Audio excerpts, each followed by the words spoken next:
ഇന്ന് നമ്മൾ പ്രത്യേകിച്ച് പഠനത്തിനായിട്ട് എടുത്തിരിക്കുന്ന വിഷയം റീഇമാജിനിങ് എക്ലീസിയോളജി എന്നുള്ളതാണ്. അതിൻ്റെ ഒരു ഇൻട്രൊഡക്ഷൻ പറഞ്ഞിട്ട് നമ്മുടെ നോട്ടിലേക്ക് നമുക്കൊന്ന് പോകാം. റീഇമാജിനിങ് എക്ലീസിയോളജി. നമുക്കറിയാം, എക്ലീസിയോളജി എന്ന വാക്ക് ചിലർക്ക് പരിചിതമായിരിക്കാം, ചിലർ ആദ്യമായിട്ട് കേൾക്കുന്നതായിരിക്കാം. എന്നാൽ എക്ലീസിയ അല്ലെ എക്ലീസിയോളജി എന്ന് പറഞ്ഞാൽ അത് സഭാവിജ്ഞാനീയം എന്നാണ് അതിന്റെ മലയാളം. സഭാവിജ്ഞാനീയം സഭയെ സംബന്ധിച്ചുള്ള പൊതു പഠനങ്ങൾക്കെല്ലാം കൊടുക്കുന്ന ഒരു ടൈറ്റിലാണ് എക്ലീസിയോളജി എന്ന് പറയും. അപ്പം തീർച്ചയായിട്ടും സഭ എന്താകണം, അല്ലെങ്കിൽ സഭ എന്താണ്, ഇതിന്റെ ഒരു അന്വേഷണമാണ് നമ്മൾ ഈ പഠനത്തിലൂടെ നിർവഹിക്കാൻ ആഗ്രഹിക്കുന്നത്. റീഇമാജിനിങ് എന്ന വാക്ക് കൊടുക്കാൻ കാരണം, നിലവിൽ സഭ എന്താണ്, അല്ലെ സഭയെക്കുറിച്ചുള്ള ബേസിക് ആയിട്ടുള്ള ധാരണ നമുക്കുണ്ട്. We have the basic understanding of what is church. പല പ്രസംഗങ്ങളിലൂടെയും വേദപുസ്തക വായനയിലൂടെയും ഒക്കെ നമുക്ക് സഭ എന്താണ് എന്ന് നമ്മൾ പഠിച്ചെടുത്തിട്ടുണ്ട് കുറേയൊക്കെ. എന്നാൽ അതേ സമയം തന്നെ സഭയെ ഒന്നുകൂടെ പുനർവിഭാവന ചെയ്യുക, ഒന്നുകൂടെ ഇമാജിൻ ചെയ്യുക, ഒന്നുകൂടെ സഭയെ ഒന്ന് തിരിഞ്ഞു നോക്കുക. അപ്പോൾ അതിനകത്ത് എന്തൊക്കെ ഉണ്ടായിരിക്കണം, അത് എന്തൊക്കെയാണ് അതിൻ്റെ അടിസ്ഥാനം, ഇതൊന്ന് മനസ്സിലാക്കാനാണ് ഇന്ന് നമ്മൾ ശ്രമിക്കുന്നത്. അതുകൊണ്ട് തന്നെ ഈ സഭാ വിജ്ഞാനീയത്തെ കുറിച്ചുള്ള ഈ പഠനത്തിൽ, എക്ലീസിയോളജിയെ കുറിച്ചുള്ള പഠനത്തിൽ നിങ്ങളുടെ പൂർണ്ണമായ സാന്നിധ്യവും സഹകരണവും നമ്മൾ ആഗ്രഹിക്കുന്നു. ഒരുമിച്ച് നമുക്ക് ഈ പഠനത്തിലേക്ക് പ്രവേശിക്കാം. ഞാൻ എൻ്റെ നോട്ട് ഒന്ന് ഷെയർ ചെയ്യാം, so that will be very useful for you. എൻ്റെ സ്ക്രീനിൽ ഒന്ന് ഞാൻ ഷെയർ ചെയ്യാം.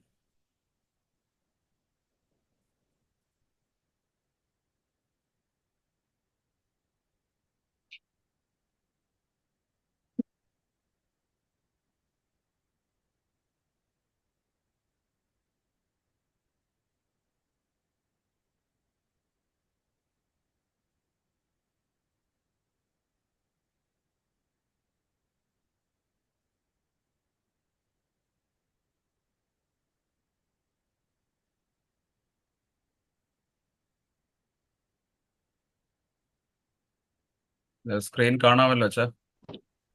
കാണാം കാണാം അച്ഛാ.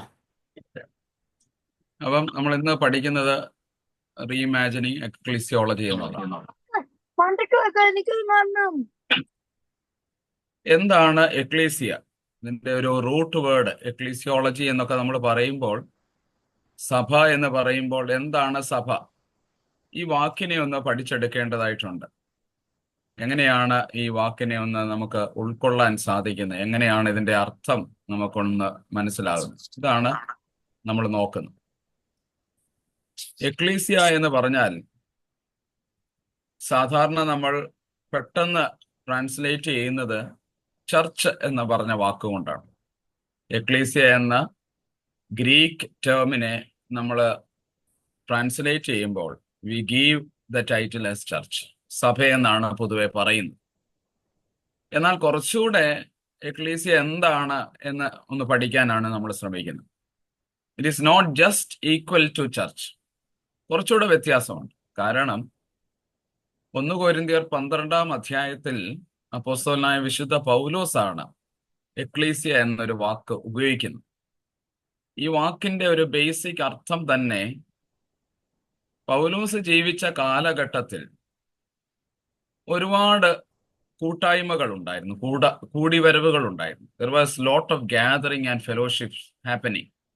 പല വിധത്തിലാണ്, പല സ്റ്റൈലിൽ, പല രീതിയിലൊക്കെയുള്ള ഗാദറിംഗ് ഉണ്ട്. 2-3 ഉദാഹരണം ഞാനൊന്ന് പറയാം. ഒന്ന്, പൗലോസ് ജീവിച്ച കാലഘട്ടത്തിലും പൗലോസിന് മുമ്പുള്ള കാലഘട്ടത്തിലും ഒക്കെയുള്ള രൂപപ്പെട്ട ഒരു ഗ്യാദറിംഗ് എന്ന് പറയുന്നത് ജിംനാസിയം എന്നൊരു വാക്ക് ഉപയോഗിക്കാറുണ്ട്. ജിംനാസിയം. എന്താണ് ഈ ജിംനാസിയം എന്ന് പറയുന്നത്? ജിംനാസിയം എന്ന് പറയുന്നത് ബൗദ്ധികമായ, ബുദ്ധിപരമായ ചർച്ചകളുടെ വേദിയാണ് ജിംനാസിയം. നമ്മൾ സാധാരണ ഇന്ന് പറയുന്ന ഒരു ജിംനേഷ്യം എന്നുള്ള അർത്ഥമല്ല. ജിംനാസിയം എന്ന് പറഞ്ഞാൽ ബ്രേക്കിംഗ് ഓഫ് ന്യൂ ഐഡിയാസ്, പുതിയ അർത്ഥങ്ങളും ആശയങ്ങളെയും സംവാദത്തിലും തർക്കത്തിലും ആർഗ്യുമെന്റിലും ഒക്കെ വേണ്ടി ആളുകൾ ഒരുമിച്ച് കൂടി ആ കൂടി വരവിനെയാണ് ജിംനാസിയം എന്ന് പറയുന്നത്. അവിടെ പൗലോസിന്റെ ജീവിച്ച കാലഘട്ടത്തിൽ അങ്ങനെ ജിംനാസിയം ഉണ്ട്. സോക്രട്ടീസ് അല്ലെ പ്ലേറ്റോ, അരിസ്റ്റോട്ടിൽ മുതലായവരൊക്കെ ഈ ജിംനാസിയത്തിൽ പങ്കാളികളായിട്ടുണ്ടെന്നൊക്കെ പറയപ്പെടുന്നുണ്ട്. മറ്റൊന്ന്, പൗലോസ് ജീവിച്ച കാലഘട്ടത്തിൽ തിയേറ്ററുകളുണ്ട്. തിയേറ്റർ നമുക്കറിയാം, ദൃശ്യാവിഷ്കാരം, നാടകങ്ങൾ, മറ്റ് വിധത്തിലുള്ളതായ ആർട്ടിസ്റ്റിക് ഫോംസ് ഒക്കെ അവതരിപ്പിക്കുന്ന തിയേറ്ററുകൾ. നമ്മൾ ഇന്ന് പറയുന്ന രീതിയിലല്ല, നേരിട്ട് പോയി അവിടെ ഇരുന്ന് കാണുന്ന ദൃശ്യാവിഷ്കാരങ്ങളുടെ കാര്യങ്ങൾ. അപ്പോൾ അവിടെ ഒരു ഗാദറിംഗ് ഉണ്ട്. പിന്നീട് പൗലോസ് കാണുന്നത് ഈ റിലീജിയന്റെ പേരിലുള്ള ഗാദറിംഗ് ആണ്. അത് പലയിടത്തും സംഭവിച്ചിട്ടുണ്ട്, റിലീജിയസ് ഗാദറിംഗ്. അപ്പൊ ഇങ്ങനെ പല വിധത്തിലുള്ള ഗാദറിങ്ങിനെ പൗലോസ് കാണുകയാണ്. പൗലോസ് കണ്ടിട്ടാണ് പൗലോസ് എക്ലീസിയ എന്നൊരു വാക്ക് സഭയ്ക്ക് കൊടുക്കാൻ ആഗ്രഹിച്ചത്. പൗലോസ് പറയുകയാണ്, എക്ലീസിയ എന്ന് പറയുന്നത് ഒരു സ്കാറ്റേർഡ് ആയിരിക്കുന്ന കമ്മ്യൂണിറ്റി, ചിതറിപ്പാർക്കുന്ന സമൂഹം. നമ്മൾ ഇന്നത്തെ ഭാഷയിൽ പറഞ്ഞാൽ ഒരു ഡയസ്പോറ, സെന്ററിൽ നിന്നും ചിതറിപ്പോയ മനുഷ്യർ, ദൂരങ്ങളിലൊക്കെ ആയിരിക്കുന്ന മനുഷ്യർ. അപ്പം അങ്ങനെയുള്ളവർ ഒരുമിച്ച് കൂടി വരുവാൻ, ഒരു ഓർഗനൈസ്ഡ് ആകാൻ ഒരു വേദി വേണം, ഒരു സ്പേസ് വേണം. സോ ആ സ്പേസ്, അതിനെയാണ് പൗലോസ് എക്ലീസിയ എന്ന് പറഞ്ഞു തുടങ്ങിയത്. എന്നാൽ ആ സ്പേസിന് ഒരു പ്രത്യേകതയുണ്ട്. This assembly is in the name of the Xavier Jesus Christ. യേശുവിൻ്റെ, രക്ഷിതാവായ യേശു കർത്താവിൻ്റെ പേരിലാണ്, യേശുവിൻ്റെ ക്രൂശിന്റെ ചുറ്റുമാണ് അവർ ഓർഗനൈസ്ഡ് ആകുന്നത്. അപ്പോൾ ഇതാണ് പൗലോസ് സഭ എന്ന് പറയുന്നത്. കർത്താവായ യേശു ക്രിസ്തുവിന്റെ നാമത്തിൽ, യേശു ക്രിസ്തുവിന്റെ ക്രൂശിന്റെ ചുറ്റും, ക്രിസ്തുവിന്റെ മരണത്തെയും ഉത്ഥാനത്തെയും ഒക്കെ നിരന്തരം പറയുന്ന, ഒരുമിച്ച് ചേർന്ന് വരുന്ന ആ ഒരു കൂടിവരവ്, കൂട്ടായ്മ സംഘം, അതിനെയാണ് പൗലോസ് എക്ലീസിയ എന്ന് വിളിച്ചത്. അപ്പൊ എക്ലീസിയ എന്ന് പറയുന്നത് നമ്മൾ അപ്പോസ്തല പ്രവൃത്തികളിലൊക്കെ വായിക്കുന്ന, വേദപുസ്തകത്തിൽ വായിക്കുന്നത് പോലെ ദിനം പ്രതി സഭ കൂടിയിരുന്നു, അവർ കൂടിക്കൊണ്ടേയിരുന്നു, അവർ വളർന്നുകൊണ്ടേയിരുന്നു എന്ന് പറയുമ്പോൾ ഈ ഓർഗനൈസ്ഡ് ആകുന്നതിനെ കുറിച്ചാണ് പറയുന്നത്. സഭ ക്രിസ്തുവിന്റെ നാമത്തിൽ, യേശുവിന്റെ നാമത്തിൽ ക്രൂശിക്കപ്പെട്ട കർത്താവിന്റെ കുരിശിന്റെ ചുറ്റും ഇങ്ങനെ ഓർഗനൈസ്ഡ് ആകുന്നു. അപ്പോൾ ആ ഗൗരവമായ ഒരു കമ്മ്യൂണിറ്റിയാണ് പൗലോസ് എക്ലീസിയ എന്ന് വിളിച്ചത്. അതുകൊണ്ടാണ് എക്ലീസിയയെ കുറിച്ച് പറയുന്നത്, it means a called out assembly. വിളിച്ചു ചേർക്കപ്പെട്ട സമൂഹമാണ്. വിളിച്ചു ചേർക്കപ്പെട്ട സഭയെ കുറിച്ച് പൊതുവായ പഴയ നിയമത്തിലും പുതിയ നിയമത്തിലും ഒക്കെയുള്ള ഒരു വലിയ ശക്തീകരണം വിളിച്ചാക്കപ്പെട്ട സമൂഹം എന്നാണ്. എക്കാലയോ, എക്ലീസിയ എന്ന് പറയുന്നത് എക്കാലയോ, കാലയോ എന്ന് പറഞ്ഞാൽ വിളിക്കുക എന്ന്. വിളിച്ചു ചേർക്കപ്പെട്ട സമൂഹം, എക്ലീസിയ, ചേർന്നു വരുന്നതായ സമൂഹം, ദൈവനാമത്തിൽ, ക്രിസ്തുവിന്റെ നാമത്തിൽ ചേർന്ന് വരുന്നതായ ഒരു സമൂഹമാണ് യഥാർത്ഥത്തിൽ എക്ലീസിയ എന്ന് പറയുന്നത്. അതുകൊണ്ട് ഈ എക്ലീസിയയ്ക്ക് 4 ഡയമെൻഷൻസ്, മിനിമം 4 ഡയമെൻഷൻസ് ഉണ്ട്. അതിലൊന്ന് ബിബ്ലിക്കൽ ഡയമെൻഷൻ, മറ്റൊന്ന് ഹിസ്റ്റോറിക്കൽ ഡയമെൻഷൻ, മൂന്നാമത്തത് തിയോളജിക്കൽ ഡയമെൻഷൻ, നാലാമത്തത് മിഷണൽ, ദൗത്യപരമായ. ഒന്ന്, വേദപുസ്തക അടിസ്ഥാനത്തിൽ സഭ എന്താണെന്ന് നമുക്ക് കാണാൻ പലപ്പോഴും പഠിക്കാൻ പറ്റും. ചരിത്രത്തിൽ സഭ എന്താണ് എന്ന് പഠിക്കാൻ പറ്റും. ദൈവശാസ്ത്രത്തിൽ എന്താണ് സഭ, ദൗത്യത്തിൽ സഭ എന്താണ്. കാരണം സഭ എപ്പോഴും ഇങ്ങനെയാണ്. വേദപുസ്തകം എന്ത് പറയുന്നു, അതാണല്ലോ നമ്മുടെ ബേസിക് ടെക്സ്റ്റ് എന്ന് പറയുന്നു. ആ വേദപുസ്തകത്തിന്റെ വെളിച്ചത്തിൽ എന്താണ് സഭ, ചരിത്രത്തിലൂടെ സഭ എന്താണ് വന്നിരുന്നത്, ദൈവശാസ്ത്രത്തിന്റെ ഒരു തലത്തിൽ എങ്ങനെയാണ് സഭയെ മനസ്സിലാക്കേണ്ടത്, ദൗത്യത്തിൽ എങ്ങനെയാണ് സഭയെ മനസ്സിലാക്കേണ്ടത്. അപ്പോൾ ഈ ഒരു ആശയമാണ് നമ്മൾ ഒന്ന് പെട്ടെന്ന് നമ്മുടെ സമയപരിധിക്കുള്ളിൽ ഒന്ന് നോക്കാൻ ശ്രമിക്കാൻ. നമ്മൾ എക്ലീസിയ ഇൻ ദ ബൈബിൾ, വേദപുസ്തകത്തിൽ എന്താണ് ഈ എക്ലീസിയ എന്ന് പറയുന്നത്? ഇതിനെ ഒരുപാട് ഇമേജസ് ഒക്കെ ഉപയോഗിക്കുന്നുണ്ട്. കാരണം സഭ എന്നതിനെ കുറിച്ച് വേദപുസ്തകത്തിൽ, പ്രത്യേകിച്ച് പുതിയ നിയമത്തിൽ ധാരാളം ഇമേജസ് ആണ് ഉപയോഗിക്കുന്നത്. ഏറ്റവും പ്രധാനം എന്ന് പറയുന്നത് പൗലോസ് ഉപയോഗിക്കുന്ന ഒന്നാണ് ബോഡി ഓഫ് ക്രൈസ്റ്റ്, ക്രിസ്തുവിന്റെ ശരീരം. സഭ ക്രിസ്തുവിന്റെ ശരീരം, കർത്താവ് സഭയുടെ തല എന്ന ഒരു ശക്തീകരണം. Christ is the head and church is the body of Christ. So ecclesia as the body of Christ. Ecclesia എന്ന് പറയുന്നത് കർത്താവിന്റെ ശരീരമാണ്. 1 കൊരിന്ത്യർ 12-ാം അധ്യായത്തിന്റെ 12-ാമത്തെ വാക്യം നമ്മൾ വായിക്കുമ്പോൾ ഇങ്ങനെയാണ് പറയുന്നത്: ശരീരമൊന്ന്, അതിന് അവയവം പലതും. ശരീരത്തിന്റെ അവയവം പലതായിരിക്കെ എല്ലാം ഒരു ശരീരമായിരിക്കുന്നത് പോലെ ആകുന്നു ക്രിസ്തു. അപ്പോൾ ഒരു പുതിയ ഭാഷ പൗലോസ് ഉപയോഗിക്കുന്നുണ്ട്. എന്താണ് ഈ ഭാഷയുടെ പ്രത്യേകത? Paul is using very organic language. Organic ആയിട്ടിരിക്കുന്ന ഒരു ലാംഗ്വേജ് ആണ് ഉപയോഗിക്കുന്നത്. എന്താണ് ഈ ഓർഗാനിക് ലാംഗ്വേജ് എന്ന് പറയുന്നത്? ജൈവപരം, ജീവനെ സൂചിപ്പിക്കുന്ന ഒരു ഭാഷ ഉപയോഗിക്കുകയാണ്. കാരണം അത് ബോഡിയാണ്. So Paul is using the language of body or the metaphor of body or the image of body to explain what church is. സഭ എന്താണ് എന്ന് പറയാൻ ശരീരം എന്ന് പറയുന്ന ഭാഷയാണ് ഉപയോഗിക്കുന്നത്. അപ്പൊ ശരീരം എന്ന് പറയുന്നത് ഒരു പുതിയ പ്രയോഗമാണ്. ആരും ഇതുവരെ സഭയെക്കുറിച്ച് പൗലോസ് അല്ലാതെ ഇത് ഉപയോഗിച്ചിട്ടില്ല. അപ്പം വളരെ ഓർഗാനിക് ആയിരിക്കുന്ന, വളരെ ജീവൽപ്രദമായിരിക്കുന്ന, ജീവൻ തുടിക്കുന്ന ഒന്നാണല്ലോ ശരീരം എന്ന് പറയും. ആ ശരീരം എന്നതിനെ വർണ്ണിച്ചുകൊണ്ട്, ഹ്യൂമൻ ബോഡിയെ തന്നെ എടുത്തുകൊണ്ട് സഭയെ വർണ്ണിക്കാനാണ് പൗലോസ് ശ്രമിക്കുന്നത്. കാരണം പൗലോസിനെ സംബന്ധിച്ച് this body is so dynamic. ഈ ശരീരം വളരെ ഡൈനമിക് ആണ്. സഭയെന്ന് പറയുന്നത് ഒരു ഡെഡ് എൻറ്റിറ്റി അല്ല, ഒരു ഡൈനമിക് ആണ്. അതുകൊണ്ട് church is a dynamic unit, it is not a dead unit. സഭ ഒരു മൃതപ്രായമായ അനുഭവമല്ല, വളരെ ജൈവപരമായ ഒരു ശരീരമാണ്. സഭ ഒരു ഉടലാണ് എന്നൊക്കെ പറയും. ചർച്ച് ഒരു ബോഡിയാണ്. ചർച്ചിനെ ബോഡിയായിട്ടാണ് പൗലോസ് കാണാൻ ശ്രമിക്കുന്നത്. നമുക്ക് ചർച്ചിനെ കുറിച്ച് ഒരുപാട് ഡെഫിനേഷൻസ് ഒക്കെ വി ക്യാൻ സേ, നമുക്ക് പറയാൻ സാധിക്കും. എന്നാൽ പോളാണ് വളരെ ബ്രില്യൻ്റ് ആയിട്ട് ഇതിനെ എടുത്ത് ഉപയോഗിക്കുന്നത്, ബോഡി ഓഫ് ക്രൈസ്റ്റ് എന്ന് പറയും. അതുകൊണ്ട് ബോഡി ഓഫ് ക്രൈസ്റ്റ് എന്ന് പറയുമ്പോൾ ഈ 1 കൊരിന്ത്യൻസ് ചാപ്റ്റർ 12 മുതൽ നിങ്ങൾ വായിച്ചാൽ മതി. ബൈബിൾ വായിക്കുമ്പോൾ മനസ്സിലാകും. ബോഡിയിൽ ഡിഫറെന്റ് ഓർഗൻസ് ഉണ്ട്. ബോഡിയിൽ ആ ഓർഗൻസ് തമ്മിലുള്ള ഒരു കണക്ഷൻ, റിലേഷൻ ഉണ്ട്. അതുകൊണ്ടാണ് പറയുന്നത് തലയ്ക്ക് കാലിനോട് വേണ്ട എന്ന് പറയാൻ പറ്റത്തില്ല, കൈക്ക് കാലിനോട് പറയാൻ പറ്റത്തില്ല. അതുപോലെ ഓരോ അവയവങ്ങളും പരസ്പരം ബന്ധിക്കപ്പെട്ടിരിക്കുകയാണ്. അതുകൊണ്ട് within this body there is A relation.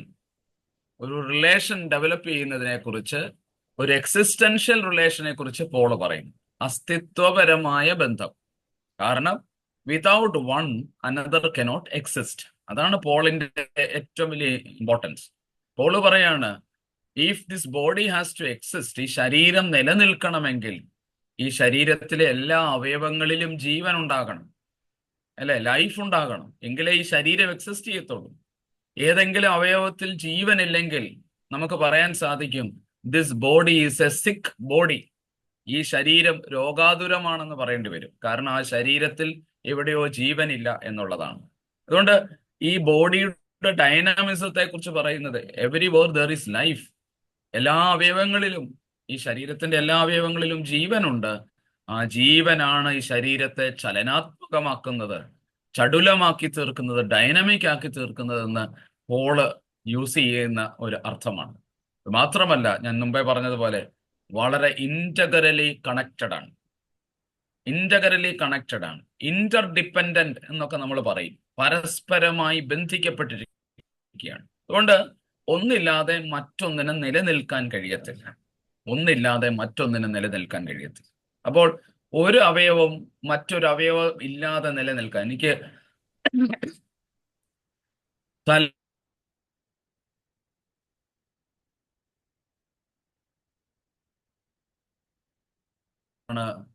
മറ്റൊരു അവയവത്തിന്റെ ആവശ്യം. അതുകൊണ്ട് ആ ഒരു കണക്ഷനെ, ആ ഒരു ഡീപ്പ് റിലേഷൻഷിപ്പിനെ പോൾ എടുത്തുകൊണ്ട് പോൾ പറയാണ് ചർച്ച് ഇങ്ങനെയാകണം, സഭ ഇതാകണം, അല്ലെ സഭ ഇതാണ് എന്ന് പറയുന്നുണ്ട്. കാരണം നമ്മളെ സംബന്ധിച്ച് സഭയെന്ന് പറയുന്നത് പരസ്പരം ബന്ധിക്കപ്പെട്ട അനുഭവമാണ്. Each member exist because the other member.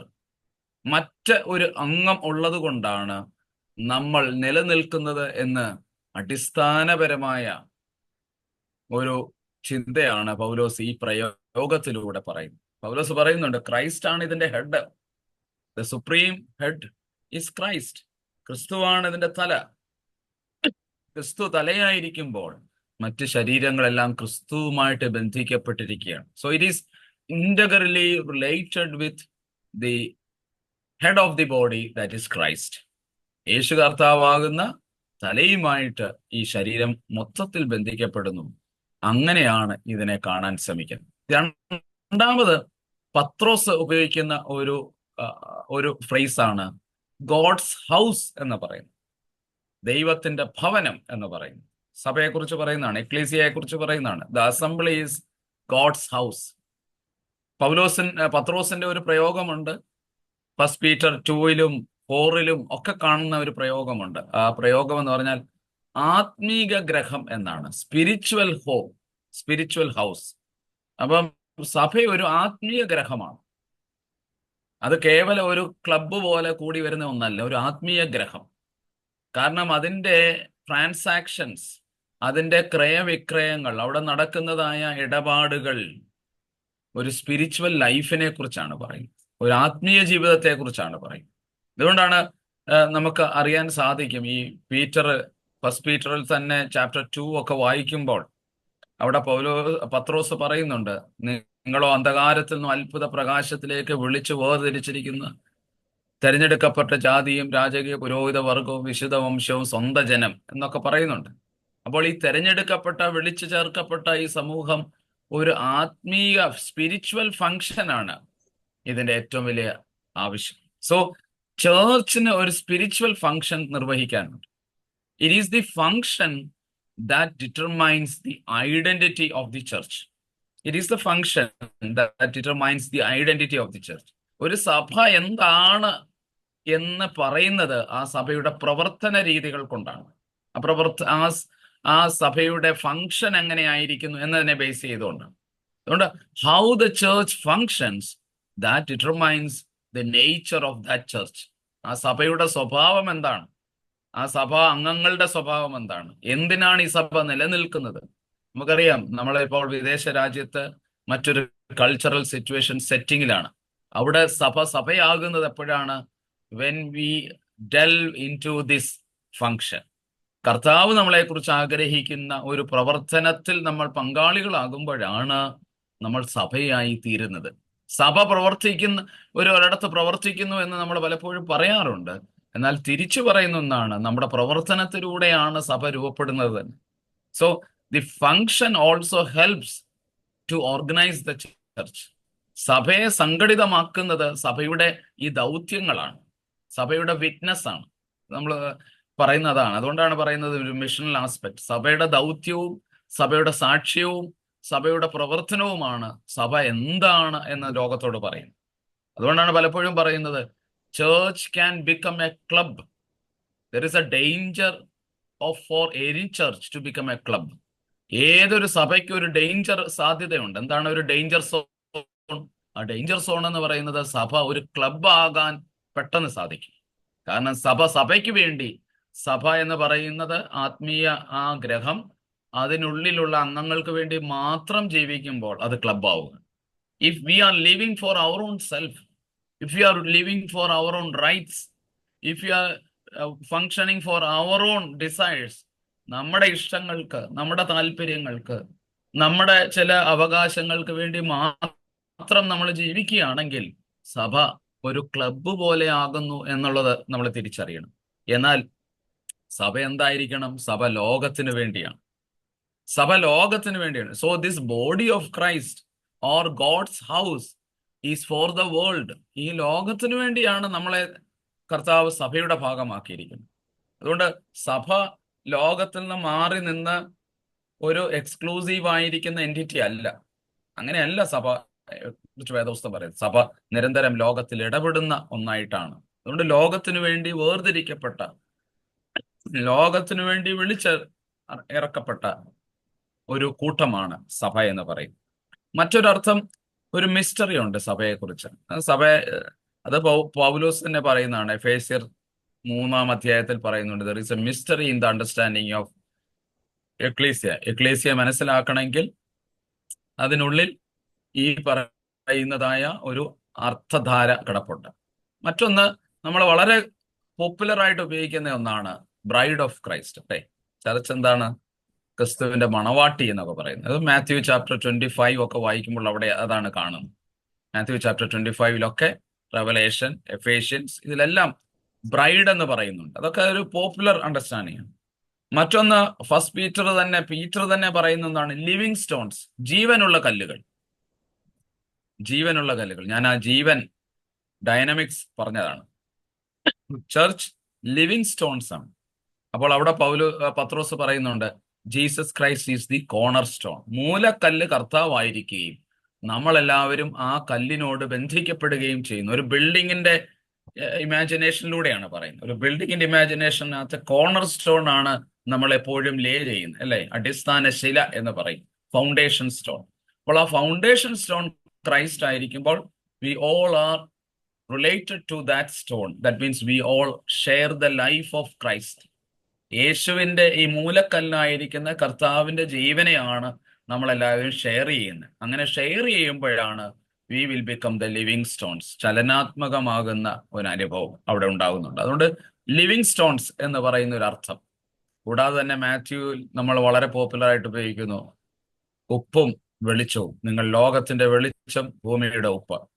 അപ്പം ഇത് കുറെയൊക്കെ ഇമ്പോർട്ടൻ്റ് ആയിരിക്കുന്ന മെറ്റഫേഴ്സ് ആൻഡ് ഇമേജസ് എക്ലീസിയ എന്താണ് എന്ന് ബൈബിളിൽ നിന്ന് പറയാൻ ശ്രമിക്കും.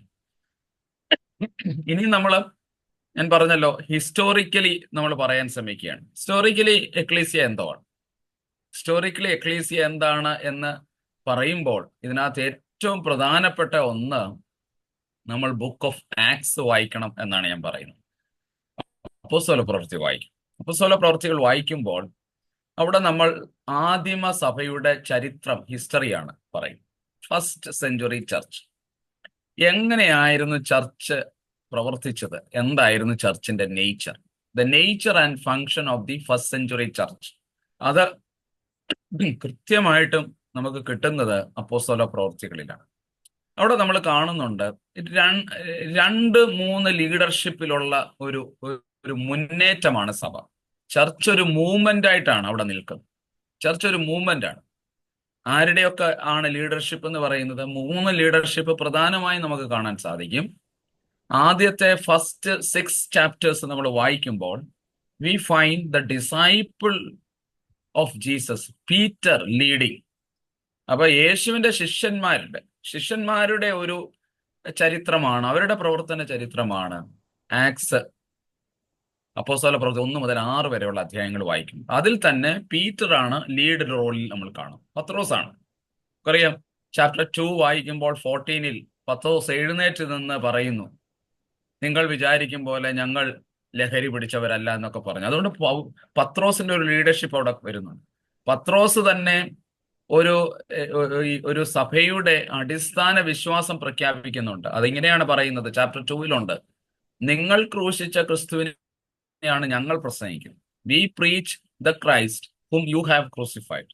നിങ്ങൾ യഹൂദന്മാരോടും മറ്റു മതസ്ഥരോടും ഒക്കെ പറയുകയാണ്, അല്ലെങ്കിൽ യഹൂദന്മാരോടും റോമാക്കാരോടും പ്രത്യേകിച്ച് പറയുകയാണ്, നിങ്ങളാണ് കർത്താവിനെ ക്രൂശിച്ചത്, നിങ്ങളാണ് കർത്താവിനെ വധിച്ചത്, അല്ലെ കർത്താവ് കൊല്ലപ്പെട്ടത് നിങ്ങൾ കാരണമാണ്. അങ്ങനെയാണെങ്കിൽ ആ മരിച്ച് അടക്കപ്പെട്ട് ഉയർത്തെഴുന്നേറ്റ കർത്താവിനെയാണ് ഞങ്ങൾ പ്രസംഗിക്കുന്നത്. അതുകൊണ്ട് അവർ focus is the life and work of Jesus. ഞങ്ങളുടെ ശ്രദ്ധ മുഴുവൻ യേശു കർത്താവിന്റെ ജീവിതവും യേശുവിന്റെ പ്രവർത്തനവുമാണ്. Life and work of Jesus. അത് പത്രോസിന്റെ ഒരു വലിയ ശക്തീകരണം, ശിഷ്യന്മാരുടെ ഒരു ശക്തീകരണമാണ് കാണുന്നത്. ചാപ്റ്റർ 6 കഴിഞ്ഞ് നമ്മൾ 7 അപ്പോസ്തല പ്രവൃത്തികൾ വരുമ്പോൾ നമ്മൾ കാണുന്നു സ്റ്റീഫൻ മുതലായ ആളുകളുടെ ഒരു റോള് കാണുകയാണ്. സ്തേഫാനോസ് മുതലായ ആളുകൾ, നമുക്കറിയാം 7 പേരെ തെരഞ്ഞെടുക്കുന്നു. മേശമേലുള്ള ശുശ്രൂഷയ്ക്ക് വേണ്ടി തെരഞ്ഞെടുക്കുന്നു. അത് ആ തെരഞ്ഞെടുപ്പൊക്കെ ചാപ്റ്റർ 6 കാണാം. അതുകൊണ്ട് ഒരു ഡീക്കൻ മിനിസ്ട്രി, ഒരു ഡിസൈപ്പിൾ മൂവ്മെന്റ് ഉണ്ട്, ഒരു ഡീക്കൻ മിനിസ്ട്രി അവിടെ കാണുന്നുണ്ട്. പുതിയൊരു ശുശ്രൂഷാ തലം അവിടെ രൂപപ്പെടുന്നു. അതിൽ തന്നെ ഒരു ലീഡ് റോളിൽ നമ്മൾ കാണുന്നത് സ്തേഫാനോസിനെയും ഫിലിപ്പോസിനെയും ഒക്കെയാണ്. അതാണ് ആ അപ്പോസ്തല പ്രവൃത്തി 7, 8, 9 അങ്ങനെ ആ അധ്യായങ്ങളിലൊക്കെ പോകുന്നു. വീണ്ടും 12-ാം അധ്യായം, 10-ാം അധ്യായം, 9-ാം അധ്യായം മുതൽ അടുത്ത ഒരാളിനെ കാണുന്നുണ്ട്. അത് അപ്പോസ്തോലനാണ്. അപ്പോസ്തോലിക് മിനിസ്ട്രി തുടങ്ങുകയാണ്. ആ അപ്പോസ്തോലിക് മിനിസ്ട്രിയിൽ നമ്മൾ കാണുന്നത് പൗലോസാണ്. പൗലോസിന്റെ മാനസാന്തരം അപ്പോസ്തല പ്രവൃത്തി 9-ാം അധ്യായം, 10-ാം അധ്യായം മുതൽ പൗലോസ് ഈ ശുശ്രൂഷയിലേക്ക് വരുന്നതും പൗലോസിന്റെ ഒരു ലീഡർഷിപ്പിനെ കുറിച്ചും കാണാൻ. ഞാൻ പറഞ്ഞു വന്നത് ഇത്രയേ ഉള്ളൂ. അപ്പോസ്തല പ്രവൃത്തികളിൽ സഭയുടെ first century nature and function നമുക്ക് കാണും. അത് തന്നെ പീറ്റർ ഡിസൈപ്പിൾ മൂവ്മെന്റ് ആയിട്ട് നിൽക്കുന്നു. സ്തേഫാനോസും ഫിലിപ്പോസും ഒക്കെ ഒരു ഡീക്കൻ മൂവ്മെന്റിനെ മുന്നോട്ട് വയ്ക്കുന്നു. അത് മിഷണറി മൂവ്മെന്റ് ആയിട്ട് മാറുകയാണ്. അവിടെയാണ് ഒരു മിഷൻ പോകുന്നത്. കാരണം ഫിലിപ്പോസ് സഞ്ചരിക്കുന്നു, സ്തേഫാനോസിന്റെ പ്രസംഗം വരുന്നു. അപ്പോൾ ടേണിങ് ഒരു നേച്ചർ, പുതിയൊരു നേച്ചർ, ഒരു മിഷണറി സീലോടുകൂടെ ചർച്ച മാറുകയാണ്. അപ്പോസ്തോലിക മൂവ്മെന്റ് ആയിട്ട് മാറുന്നത് പൗലോസിന്റെ ലീഡർഷിപ്പ് വരുന്ന ഒരു കാലഘട്ടത്തിൽ. പൗലോസും ഷീലാസും ബർന്നബാസും ഒക്കെ ചേർന്ന് വരുന്ന ഒരു പുതിയ ലീഡർഷിപ്പ്. അതുകൊണ്ട് അപ്പോസ്തല പ്രവൃത്തികൾ വളരെ ഗൗരവമായിട്ട് നമ്മൾ വായിക്കണം. It brings the history. എന്നാൽ വേദപുസ്തകത്തിൽ തന്നെ second century of the church, 2-ാം നൂറ്റാണ്ട്, സഭയുടെ 2-ാം നൂറ്റാണ്ട് പറയുന്ന നമുക്ക് കാണാൻ സാധിക്കും. യോഹന്നാന്റെ സുവിശേഷത്തിന്റെ ചില ഭാഗങ്ങൾ, അല്ലെങ്കിൽ വെളിപാട് പുസ്തകം, ചില ലേഖനങ്ങൾ പ്രത്യേകിച്ച്, ഇതൊക്കെ സെക്കൻഡ് സെഞ്ച്വറി ചർച്ചിനെ കുറിച്ച് പരാമർശിക്കുകയാണ്. ആ സഭയിൽ എന്തൊക്കെയാണ് ഉണ്ടായിരുന്നത്, എന്തായിരുന്നു ആ സഭ ഡീൽ ചെയ്ത വിഷയങ്ങൾ, ഇങ്ങനെ സഭയെക്കുറിച്ച് 2-ാം നൂറ്റാണ്ടിൽ പറയും. അപ്പം ഞാൻ പറഞ്ഞു വരുന്നത് ഇതാണ്: church in history, how church existed in history, ecclesia in history. ചരിത്രത്തിൽ സഭ എങ്ങനെയായിരുന്നു? ചരിത്രത്തിൽ ഒരു മൂവ്മെന്റ് ആയിരുന്നു ആദ്യ നൂറ്റാണ്ട്, ഒരു ഡിസൈപ്പിൾസ് മൂവ്മെന്റ്. പിന്നീട് അതൊരു മിഷണറി മൂവ്മെന്റ് ആയിട്ട് കൺവേർട്ട് ചെയ്യപ്പെടുന്നു. പിന്നീട് അത് അപ്പോസ്തോലിക് മൂവ്മെന്റ് ആകുന്നു. അതിന്റെ ഒരു മുന്നേറ്റം, അതിന്റെ ഒരു വ്യാപനം വളരെ കൃത്യമായിട്ട് അറിയാം. വെളിപാട് പുസ്തകത്തിൽ നമ്മൾ കാണുന്നുണ്ട്, ഏഷ്യ മൈനറിൽ 7 സഭകളെ കുറിച്ച് പറയുന്നുണ്ട്, അല്ലെ? 7 ചർച്ചസ് പറയുന്നുണ്ട്. ലോക്കലായിട്ട് വിവിധ ഇടങ്ങളിൽ സഭ രൂപപ്പെടുന്നതാണ്. എബ്രായ ലേഖനത്തിൽ സ്കാറ്റേർഡ് കമ്മ്യൂണിറ്റികൾ അവിടുന്ന് ഇവിടുന്ന് രൂപപ്പെട്ടു വരുന്നു. പത്രോസിന്റെ ലേഖനം വായിക്കുമ്പോഴും ചിതറിപ്പാർക്കുന്നതായ ആളുകൾ ഒരുമിച്ച് ചേർന്ന് വരുന്നതിനെ കുറിച്ച് പറയുന്നു. അതുകൊണ്ട് ഈ സഭ പല ഇടങ്ങളിലേക്ക്, പല സ്ഥലങ്ങളിലേക്ക്, പാലസ്തീന് പുറത്തേക്ക്, ആഫ്രിക്കയുടെ സ്ഥലങ്ങളിലേക്ക്, എത്യോപ്യയിലേക്കൊക്കെ വളരുന്നതായ ഒരു കാഴ്ച നമ്മൾ കാണുകയാണ്. അപ്പോൾ ഈ assembly, the called out community is dispersed എന്നാണ് പറയുന്നത്. ഇത് ഡിസ്പേഴ്സിങ് കമ്മ്യൂണിറ്റിയാണ്. പലയിടത്ത് ഡിസ്പോസ്ഡ് ആകുന്നു, പലയിടത്ത് സ്കാറ്റേർഡ് ആകുന്നു, പലയിടങ്ങളിൽ ചർച്ച് രൂപപ്പെടുകയാണ്. So we have lot of churches coming. അങ്ങനെ 2-ാം നൂറ്റാണ്ടൊക്കെ ആകുമ്പോൾ ഈ സഭയുടെ വളർച്ചയാണ്. ടു ഡിഫറെന്റ് കൾച്ചേഴ്സ്, പല കൾച്ചറുകളിലേക്ക്, പല ഭാഷയിലേക്ക്, പല പശ്ചാത്തലത്തിലേക്കൊക്കെ, കോണ്ടെക്സ്റ്റിലേക്കൊക്കെ സഭ പോവുകയാണ്. നമ്മൾ വെളിപാട് പുസ്തകം 7-ാം അധ്യായം വായിക്കുമ്പോൾ അവിടെ പറയുന്നുണ്ട് പല ഗോത്രങ്ങൾ, പല ഭാഷകൾ എന്ന് പറയുന്നുണ്ട്. അപ്പം the church becomes so much multi layer. പല രീതിയിലേക്ക് സഭ വിപുലമായ രീതിയിലേക്ക് വളരുന്ന ഒരു കാഴ്ച നമുക്ക് കാണാൻ സാധിക്കും. ഇതെല്ലാം വേദപുസ്തകത്തിന് ബിബ്ലിക്കൽ ഹിസ്റ്ററിയാണ് സഭയെക്കുറിച്ച്. എന്നാൽ 3-ാം നൂറ്റാണ്ടിലേക്ക് വരുമ്പോൾ, 3rd സെഞ്ച്വറിയിലേക്ക് വരുമ്പോൾ ഏറ്റവും പ്രധാനം നമ്മൾ ഈ കാണുന്ന ഒന്നാണ്. അതാണ് നിഖ്യാ വിശ്വാസം. നിഖ്യാ വിശ്വാസം. പ്രിയപ്പെട്ട ജിനു എന്നോട് ആദ്യം ഈ ക്ലാസ്സിനെ കുറിച്ച് സംസാരിച്ചപ്പോൾ അതിനകത്ത് പറഞ്ഞ ഒന്നാണ്, പക്ഷെ നിഖ്യാ വിശ്വാസ പ്രമാണവും ഒന്ന് ഉണ്ടെങ്കിൽ നല്ലതായിരിക്കും. അപ്പം ഞാൻ അതുകൊണ്ടാണ് സഭ എന്ന തീം എടുക്കാൻ കാരണം. 3rd സെഞ്ച്വറിയിലേക്ക്, 2-ാം നൂറ്റാണ്ട് കഴിഞ്ഞ് 3-ാം നൂറ്റാണ്ടിലേക്ക് വരുമ്പോൾ തീർച്ചയായിട്ടും സഭ എന്താണെന്ന് ഡിഫൈൻ ചെയ്തത് നിഖ്യാ വിശ്വാസ പ്രമാണത്തിലൂടെ. നമുക്കറിയാം, ഫസ്റ്റ് സെഞ്ച്വറിയിൽ തന്നെ സഭ വളരുന്നത് പേഴ്സിക്യൂഷന്റെ നടുവിലൂടെയാണ്, പീഡനത്തിന്റെ കാലഘട്ടം. ഒന്ന് നീറോ ചക്രവർത്തിയുടെ കാലഘട്ടം പീഡന കാലഘട്ടമാണ്. രണ്ടാമത് ഡൊമീഷ്യൻ ചക്രവർത്തി വരുന്നു. അതാണ് വെളിപാട് പുസ്തകത്തിന്റെ പശ്ചാത്തലം. Towards the end of the first century, 1-ാം നൂറ്റാണ്ട് പൂർത്തീകരിക്കുമ്പോൾ അടുത്ത രണ്ടാം പീഡനം ഉണ്ടാകുന്നു. പിന്നെ സഭ കൃത്യമായ പീഡനത്തിലൂടെ ആ കാലഘട്ടത്തിലെ ഭരണകൂടം ക്രിസ്തീയ സമൂഹത്തെ, ക്രിസ്തീയ വിശ്വാസത്തെ, അല്ലെങ്കിൽ കർത്താവിലുള്ള വിശ്വസിക്കുന്ന ആളുകളെ വളരെയേറെ ക്രൂരമായി പീഡിപ്പിച്ചിട്ടുണ്ട്. അത് നമുക്ക് പീഡന ചരിത്രം തന്നെ ഉണ്ട്, ഹിസ്റ്ററി ഓഫ് പെർസിക്യൂഷൻ എന്ന് പറയും. അപ്പൊ ആ പീഡിപ്പിച്ച ഒരു കാലഘട്ടം കടന്നുപോയിട്ടുണ്ട്. എന്നാൽ ആ പീഡന കാലഘട്ടത്തിൽ തന്നെയാണ് സഭയുടെ വളർച്ചയും സാധ്യമായത്. സഭയുടെ വളർച്ചയും സാധ്യമായത് കാരണം സഭ ഒരു പോരാട്ടത്തിലൂടെ കടന്നു. എഫേസ്യ ലേഖനം 6-ാം അധ്യായത്തിലൊക്കെ പറയുമ്പോൾ തന്നെ നമുക്ക് അതിന്റെ സൂചന പൗലോസ് പറയുന്നുണ്ട്. നമുക്ക് പോരാട്ടമുള്ളത് ജഡരക്തങ്ങളോടല്ല, വാഴ്ചകളോടും അധികാരങ്ങളോടും ഈ ലോകത്തിലെ അന്ധകാര ശക്തികളോടുമാണെന്നൊക്കെ പൗലോസ് പറയുന്നു. അതുകൊണ്ട് നമുക്ക് പോരാട്ടമുണ്ട്, സഭയ്ക്കൊരു പോരാട്ടമുണ്ട്. വാഴ്ചകളോടും അധികാരങ്ങൾ, ഭരണകൂടങ്ങളോടും ഈ ഇരുട്ടിന്റെ ശക്തികളോടും അങ്ങനെ ഉള്ള ഒരു പോരാട്ടത്തിലൂടെയാണ് സഭ വളർന്നത്. അതുകൊണ്ട് ഈ ഒരു കാര്യം എപ്പോഴും ഓർത്തിരിക്കണം. സഭയുടെ വളർച്ച സാധ്യമായത് സഭയ്ക്ക് അനുകൂലമായ സാഹചര്യം ഉണ്ടായിരുന്നപ്പോഴല്ല, വളരെ പ്രതികൂല സാഹചര്യത്തിലാണ് സഭ വളരാൻ ശ്രമിച്ചത്. അപ്പോൾ ഈ സഭയെ തകർത്ത് കളയാം, ഇത് ശപിക്കപ്പെട്ട കുരിശിന്റെ അടയാളത്തിലുള്ള ഒന്നാണ് എന്നൊക്കെ വിചാരിച്ച ഒരുപാട് ആളുകളുണ്ട്. പക്ഷേ നാൾക്ക് നാൾ ഈ സമൂഹം വർദ്ധിച്ചു വർദ്ധിച്ചു വളർന്നു വരുന്നു. അതാണ് നമ്മൾ കാണുന്നത്. എന്തുകൊണ്ടാണ്? അവർ ക്രിസ്തുവിൽ ഫോക്കസ്ഡ് ആയിരുന്നു, യേശുവിൽ സെന്റേർഡ് ആയിരുന്നു. അവരുടെ ഫങ്ഷൻ ഈ ദൈവരാജ്യം എന്നുള്ളതിനെ കുറിച്ചായിരുന്നു. അതുകൊണ്ട് ആ ഫങ്ഷനിലൂടെ ജീസസ് ക്രൈസ്റ്റ് സെന്റേർഡ് ആയിരുന്നത് കൊണ്ടാണ് വളർന്നത്. നമ്മളോട് ചോദിക്കാറുണ്ട്, നമ്മൾ തന്നെ ചിലപ്പം പറയാറുണ്ട്, നമ്മുടെ സഭയുടെ വളർച്ച ശരിയാകുന്നില്ലല്ലോ എന്നുള്ളത്. അതുകൊണ്ട് നമ്മൾ ചെയ്യേണ്ടത് നമ്മുടെ ഫോക്കസ് നമ്മളൊന്ന് റീചെക്ക് ചെയ്യണം. നമ്മൾ ക്രിസ്തുവിലാണോ, നമ്മൾ എങ്ങനെയാണ് വളരുന്നത്, ഇതൊക്കെ. ഇനി നമുക്ക് ഈ നൈസിയൻ ഇതിലേക്ക് വരാം.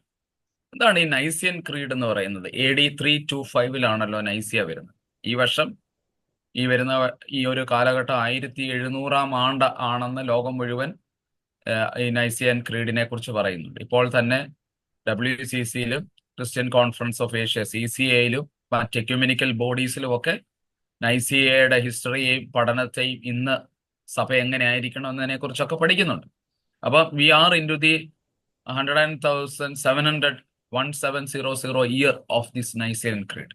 AD 325 അപ്പൊ നൈസിയൻ ക്രീഡ് പ്രധാനമായും 5 കാര്യങ്ങളെ സംബന്ധിച്ചായിരുന്നു. ഇവിടെ ഞാൻ ഈ സ്ലൈഡിൽ കൊടുത്തിട്ടുണ്ട് 5 കാര്യങ്ങൾ.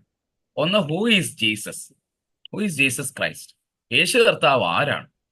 നമുക്കറിയാം, നമ്മൾ ഇന്ന് യേശു കർത്താവ് ആരാണെന്നുള്ളൊരു ചോദ്യത്തിന് പ്രസക്തി വേണമെങ്കിൽ ഇല്ലായിരിക്കാം. പക്ഷെ അന്ന് 1-ാം നൂറ്റാണ്ട് കഴിഞ്ഞു, 2-ാം നൂറ്റാണ്ട് കഴിഞ്ഞു, 3rd സെഞ്ചുറി തീരുന്നു, അല്ലെ ബിറ്റ്വീൻ 3rd and 4th സെഞ്ചുറിയിലാണ്. അന്നേരവും യേശുക്രിസ്തു ആരാണെന്നുള്ളൊരു തർക്കം ഇതിനുള്ളിൽ രൂപപ്പെട്ടുകൊണ്ടേയിരിക്കുകയാണ്. അപ്പം ആ ഒരു ഹൂ ഈസ് ജീസസ്, അല്ലെ ഹൂ ഈസ് ജീസസ് ക്രൈസ്റ്റ്, ആ ഒരു ക്വസ്റ്റ്യൻ. 2, ഹോളി സ്പിരിറ്റ്, പരിശുദ്ധാത്മാവ് എന്താണ്? പരിശുദ്ധാത്മാവിനെ കുറിച്ച് ഒരു ക്ലിയർ ഐഡിയ ഇല്ല. അതിനെക്കുറിച്ചുള്ള ട്രിനിറ്റി എന്താണ്? തൃത്വം എന്ന് പറഞ്ഞാൽ എന്താണ്? ഇതൊക്കെ നമ്മൾ ഉപയോഗിക്കുന്ന എന്താണ്? ട്രിനിറ്റി എന്താണ്? ചർച്ച് എന്താണ്? എക്ലീസിയ, സഭയെക്കുറിച്ച് എന്താണ് പറയുന്നത്? ബാപ്റ്റിസം എന്താണ്? മാമോദീസ എന്താണ്? സ്നാനം എന്ന് പറഞ്ഞാലൊക്കെ എന്താണ്? അതുകൊണ്ട് ഇതിനെക്കുറിച്ചെല്ലാം ഒരു ഡിസ്പ്യൂട്ട് അവിടെ ഉണ്ടായിരുന്നു, ഒരു തർക്കമുണ്ടായിരുന്നു. ആ തർക്കങ്ങളെല്ലാം തീർക്കുക എന്നുള്ളതായിരുന്നു നൈസിയൻ ക്രീഡിന്റെ ഒരു പ്രധാന ഉദ്ദേശം. ഇതിനെ സെറ്റിൽ ചെയ്യുക, ഈ തർക്കങ്ങൾ, യേശു കർത്താവ് ആരാണ്, പരിശുദ്ധാത്മാവ്, തൃത്വം, സഭ, മാമോദീസ, ഇതിനെക്കുറിച്ചൊക്കെയുള്ള ഒരു തർക്കങ്ങൾ അവസാനിപ്പിക്കും. അപ്പൊ അതായിരുന്നു യഥാർത്ഥത്തിൽ നിക്കിയ വിശ്വാസം, അല്ലെങ്കിൽ നൈസിയൻ സിനഡ്, നിക്കിയ സുനോദോസിന്റെ ലക്ഷ്യം. നമ്മള് കുർബാനയ്ക്കകത്ത് എപ്പോഴും 3 സുനോദോസിനെ കുറിച്ച് പറയുന്നു, അല്ലെ? We remember the councils of Nicaea, Constantinople and Ephesus. നിക്കിയയിലും കുസ്തോദിനോസ്പോലിസിലും എഫസോസിലുമുള്ള നമ്മൾ ഓർക്കുന്നുണ്ട്. അപ്പോൾ അതിൽ ഏറ്റവും ബേസ് ആണ് നിക്കിയ എന്ന് പറയുന്നത്. എന്തായിരുന്നു നിക്കിയയിലെ ക്വസ്റ്റ്യൻസ്? നമ്മൾ ഡീൽ ചെയ്തു. Who is Jesus Christ? യേശു ക്രിസ്തു ആരാണ്? ഏറ്റവും പ്രധാനം യേശു ക്രിസ്തുവിന്റെ ദൈവത്വവും മനുഷ്യത്വവും. ഇത് രണ്ടും രണ്ടാണ് എന്ന് ഒരു ഡിസ്പ്യൂട്ട് അവിടെ ഉണ്ടായിരുന്നു. Separation of divinity and humanity of Jesus. യേശുവിന്റെ ദൈവത്വവും മനുഷ്യത്വവും തമ്മിലുള്ള സെപ്പറേഷൻ. കാരണം പല തെളിവുകളിലൂടെ പല ആളുകൾ പറഞ്ഞു, സഭയിലെ ഒരു പറ്റം ആളുകൾ, അവര് ലീഡർഷിപ്പിൽ തന്നെ ഉള്ളവരാണ്, അവര് പറഞ്ഞു യേശുവിനെ ദൈവമായിട്ട് നമുക്ക് അംഗീകരിക്കാം, യേശുവിന്റെ ദൈവത്വത്തിന് പ്രശ്നമില്ല, പക്ഷെ യേശുവിന്റെ മനുഷ്യത്വത്തെ നമുക്ക് അംഗീകരിക്കാൻ പറ്റത്തില്ല, സ്വീകാര്യമല്ല. കുറച്ചുപേര് പറഞ്ഞു യേശുവിന്റെ മനുഷ്യത്വം നമുക്ക് പരിഗണിക്കാം, പക്ഷെ യേശുവിന്റെ ദൈവത്വത്തെ നമുക്ക് ഉൾക്കൊള്ളാൻ പറ്റത്തില്ല. അതുകൊണ്ട് ദൈവത്വവും മനുഷ്യത്വവും, ഡിവിനിറ്റി ആൻഡ് ഹ്യൂമാനിറ്റി സെപ്പറേറ്റ് ആയിട്ട് തർക്കങ്ങൾ ഉണ്ടാവുകയാണ്. കാരണം നമ്മൾ നോക്കുന്നുണ്ടേ യേശുവിന്റെ ഡിവിനിറ്റിയെ അഫോം ചെയ്യുന്ന ഒരുപാട് കാര്യം. ഇപ്പം മിറക്കിൾസ് തന്നെ, അത്ഭുതങ്ങൾ എന്ന് പറയുന്നത് നമ്മൾ സാധാരണ പറയുന്നതല്ല, യേശുവിന്റെ ദൈവത്വത്തിന്റെ സൂചനകളാണ്. എന്നാൽ ചില ആളുകളെങ്കിലും അതിനെക്കുറിച്ച് പറഞ്ഞു അത് കുറച്ചു കാലത്തേക്ക് മാത്രമുള്ള ഒരു ദൈവികതയാണ് യേശുവിൽ കാണുന്നത്. കുറച്ചു കാലമേ ഉള്ളൂ. വളരെ ചുരുങ്ങിയ കാലഘട്ടത്തിൽ അത്ഭുതം ചെയ്ത ഒരു അത്ഭുത മനുഷ്യനായിട്ട് മാത്രമേ നമുക്ക് യേശുവിനെ കാണാൻ പറ്റത്തുള്ളൂ. അതുകൊണ്ട് അവനിൽ ഫുൾ ദൈവികത, കംപ്ലീറ്റ് ഡിവിനിറ്റി, ഡിവൈൻ എന്ന് പറയാൻ പറ്റത്തില്ല. ഫുൾ ഡിവൈൻ എന്ന് നമുക്ക് പറയാൻ പറ്റത്തില്ല. He appeared to be divine എന്ന് പറയുന്ന കുറച്ച് ആളുകളുണ്ടായിരുന്നു. അവരെയൊക്കെ ആ ഒരു അഭിപ്രായത്തെ ഡോസറ്റിക് എന്ന മതം എന്നാണ് പറയുന്നത്. ഡോസറ്റിക് എന്ന് അപ്പിയർ ടു ബി ഡിവൈൻ. ഇങ്ങനെ അപ്പിയർ ചെയ്തു, കാഴ്ചയിൽ അങ്ങനെയായിരുന്നു, എന്നാൽ അങ്ങനെ പൂർണ്ണമായിട്ടും അങ്ങനെയാണെന്ന് പറയാൻ പറ്റുന്നു. ചില ആളുകൾ പറഞ്ഞു യേശുവിന്റെ ഹ്യൂമാനിറ്റിയെ നമുക്ക് സംശയിക്കേണ്ടിയിരിക്കുന്നു. കാരണം അവൻ എങ്ങനെയാണ് അവനെ മനുഷ്യനായിട്ട് നമുക്ക് കാണാൻ സാധിക്കുന്നത്? കൂടുതലും അവൻ അത്ഭുതങ്ങളൊക്കെ ചെയ്തതായിട്ട് നിൽക്കുമ്പോൾ അവന്റെ മനുഷ്യത്വത്തെ നമുക്ക് അംഗീകരിക്കാൻ പറ്റത്തില്ല. അത് മാത്രമല്ല, ചിലര് പറഞ്ഞു അങ്ങനെയല്ല, അവന്റെ ദൈവത്വത്തെ അല്ല നമുക്ക് സ്വീകരിക്കാം, നമുക്ക് സ്വീകാര്യം അവന്റെ മനുഷ്യത്വമാണ്. We can connect with Jesus humanity. അതിന് അവർ കണ്ടുപിടിച്ച ഒരുപാട് കാര്യങ്ങളുണ്ട്. യേശുവിന്റെ ജനനം, സാധാരണ ഒരു പശ്ചാത്തലത്തിലേക്കുള്ള യേശുവിന്റെ ജനനം, യേശുവിന്റെ ജീവിത യാത്രകൾ, അതെല്ലാം ഒരു നോർമൽ ഹ്യൂമൻ ആണ്. യേശു വിശക്കുന്നു, യേശുവിന് ദാഹിക്കുന്നു, ഇതെല്ലാം കരയുന്നു, ഇതെല്ലാം സൂചിപ്പിക്കുന്നത് അവനൊരു സാധാരണ മനുഷ്യൻ, കോമൺ മാൻ എന്നാണ് അർത്ഥത്തിലാണ്. അതുകൊണ്ട് ഇത് വളരെ ഒരു ഗൗരവമായ ഒരു ചർച്ചയ്ക്ക്, തർക്കത്തിന് വിധേയമുണ്ടായി. അപ്പോൾ അതിനെ പരിഹരിക്കാൻ വേണ്ടിയാണ് നൈസ്യൻ ക്രീഡ് ഉടലെടുക്കുന്നത്. അത് തന്നെ ഫാദർ ആൻഡ് സൺ റിലേഷൻ, പിതാവും പുത്രനും തമ്മിലുള്ള ബന്ധം, ഈ ഡിവിനിറ്റിയിൽ ഹ്യൂമാനിറ്റിയിൽ നിന്ന് ഉരുത്തിരിഞ്ഞു വന്നാണ്. കർത്താവിനെ പിതാവെന്നും പുത്രനെന്നും, പിതാവായ ദൈവം, സൃഷ്ടാവായ ദൈവം എന്ന അഭിസംബോധന സഭയിൽ ഉണ്ടായിരുന്നു. God as creator, God as father. അപ്പോൾ ക്രൈസ്റ്റ് ആരാണ്? Jesus the son, Jesus the saviour. അപ്പോൾ father and son relation, creator and saviour എന്ന ഡെസിഗ്നേഷൻ ഇവർക്ക് കൊടുത്തിരുന്നു, അല്ലേ? ഫാദർ ആൻഡ് സൺ, പിതാവും പുത്രനും ഒരു റിലേഷൻ ഉണ്ടെന്ന്. ഡെസിഗ്നേഷൻ എന്താണ്? ക്രിയേറ്റർ ആൻഡ് സേവിയർ എന്ന് പറയുന്ന ഡെസിഗ്നേഷൻ. അതാണ് അവരുടെ ഫങ്ഷൻ. ഒരാൾ സൃഷ്ടിച്ചു, മറ്റൊരാള് രക്ഷിച്ചു എന്നൊക്കെ പറയുന്നു. അപ്പോൾ ഈ ഫാദർ സൺ റിലേഷൻഷിപ്പും സഭയുടെ ഒരു വലിയ പ്രൊക്ലമേഷനാണ്, കെറിഗ്മയാണ്. സഭയുടെ ബേസിക് ടീച്ചിങ്ങും ഫെയ്ത്തും ഒക്കെ ആയിരുന്നു. അവിടെയും ആളുകൾ വന്ന് പറഞ്ഞു ഫാദർ ആൻഡ് സൺ റിലേഷൻ പൂർണ്ണമായിട്ട് നമുക്ക് സ്വീകരിക്കാൻ പറ്റത്തില്ല. കാരണം അതിന്റെ ഏറ്റവും പ്രധാന ആള് ഞാനിവിടെ എഴുതിയിട്ടുണ്ട്, ഏരിയസ് എന്ന് പറയുന്ന ഒരാളായിരുന്നു. അദ്ദേഹം സഭയുടെ ലീഡർഷിപ്പിൽ ഉണ്ടായിരുന്ന ഒരാളാണ്. അപ്പൊ അദ്ദേഹം പറഞ്ഞു ഫാദർ ആൻഡ് സൺ എന്ന് പറയുന്ന ഒരു റിലേഷൻഷിപ്പ് നമുക്ക് പറയാൻ പറ്റത്തില്ല. We cannot claim a relationship, a very integrated deep relationship between father and son. അത് നമുക്ക് ക്ലെയിം ചെയ്യാൻ പറ്റത്തില്ല. കാരണം ഫാദറിനെ പോലല്ല സൺ, പിതാവിനെ പോലല്ല പുത്രൻ. പിതാവ് സൃഷ്ടിക്കുന്നവനാണ്. Father is the creator and son is a creation. പിതാവ് സൃഷ്ടിക്കുന്നവനാണെങ്കിൽ പുത്രൻ സൃഷ്ടി മാത്രമാണ്. ഇതാണ് ബേസിക് ആയിട്ട് അദ്ദേഹം പറഞ്ഞു പിതാവ് എല്ലാത്തിനെയും സൃഷ്ടിക്കുന്നവനാണ്, എന്നാൽ പുത്രൻ എന്താണ്? പിതാവിന്റെ സൃഷ്ടിയാണ്. പിതാവ് സൃഷ്ടിച്ചതാണ് പുത്രനെ. അപ്പോൾ പിതാവാണ് മുകളിൽ നിൽക്കുന്നത്, പുത്രൻ അതിന്റെ താഴെയാണ്. പിതാവാണ് മുകളിൽ, പുത്രൻ അതിന് താഴെയാണ്. ഹൈറാർക്കിക്കൽ പറഞ്ഞാൽ ഒരാൾ മുകളിൽ ഒരാൾ താഴെയുമാണ്. അത് മാത്രമല്ല, രണ്ടും ഒന്നല്ല. പിതാവിന്റെ സത്ത എന്ന് പറയുന്നത്, എസൻസ് എന്ന് പറയുന്നതും പുത്രന്റെ എസൻസ് എന്ന് പറയുന്നതും രണ്ടാണ്. അതുകൊണ്ട് he was trying to separate father and son, and he want to say that son is only a creation of the creator father. സൃഷ്ടാവായ ദൈവത്തിന്റെ, പിതാവിന്റെ സൃഷ്ടി മാത്രമാണ് പുത്രൻ. അതുകൊണ്ട് പുത്രന് സ്വതവേ ഒന്നും ചെയ്യാൻ പറ്റത്തില്ല. Son has no freedom. Son is every time acting according to the father. ഈ പിതാവ് എന്തൊക്കെ പറയുന്നുണ്ടോ അതനുസരിച്ച് പുത്രൻ ആക്ട് ചെയ്യുന്നതേ ഉള്ളൂ. പുത്രന് പ്രത്യേകിച്ച് അഭിപ്രായമോ സ്വാതന്ത്ര്യമൊന്നും. അതുകൊണ്ട് ഒരു വിധത്തിൽ പറഞ്ഞാൽ സൺ എന്ന് പറയുന്നത് ഈ പിതാവിന്റെ ഒരു കൺട്രോളിലാണ്. പിതാവിന്റെ കൺട്രോളിലാണ്. Son is a subordinate to the father. ഈ പിതാവിന്റെ ഒരു അടിമ പോലെ പിതാവിന്റെ ആജ്ഞകൾ അനുസരിക്കുന്ന ഒരാളായിട്ടാണ് സണ്ണിനെ അദ്ദേഹം കാണാൻ ശ്രമിച്ചത്. അല്ലെങ്കിൽ ആ ഡിസ്പ്യൂട്ട് അങ്ങനെയാണ് പറഞ്ഞത്. അപ്പോൾ മറ്റൊരു കാര്യം കൂടെ അദ്ദേഹം പറഞ്ഞു, ഈ ദൈവം ലോകത്തെ സൃഷ്ടിച്ച സമയത്ത് പുത്രനില്ലായിരുന്നു. So there was a time when son was not there. പുത്രനില്ലാത്തൊരു കാലം ഉണ്ടായിരുന്നു. പിതാവ് സൃഷ്ടിച്ചപ്പോൾ പുത്രൻ അവിടെ ഇല്ല.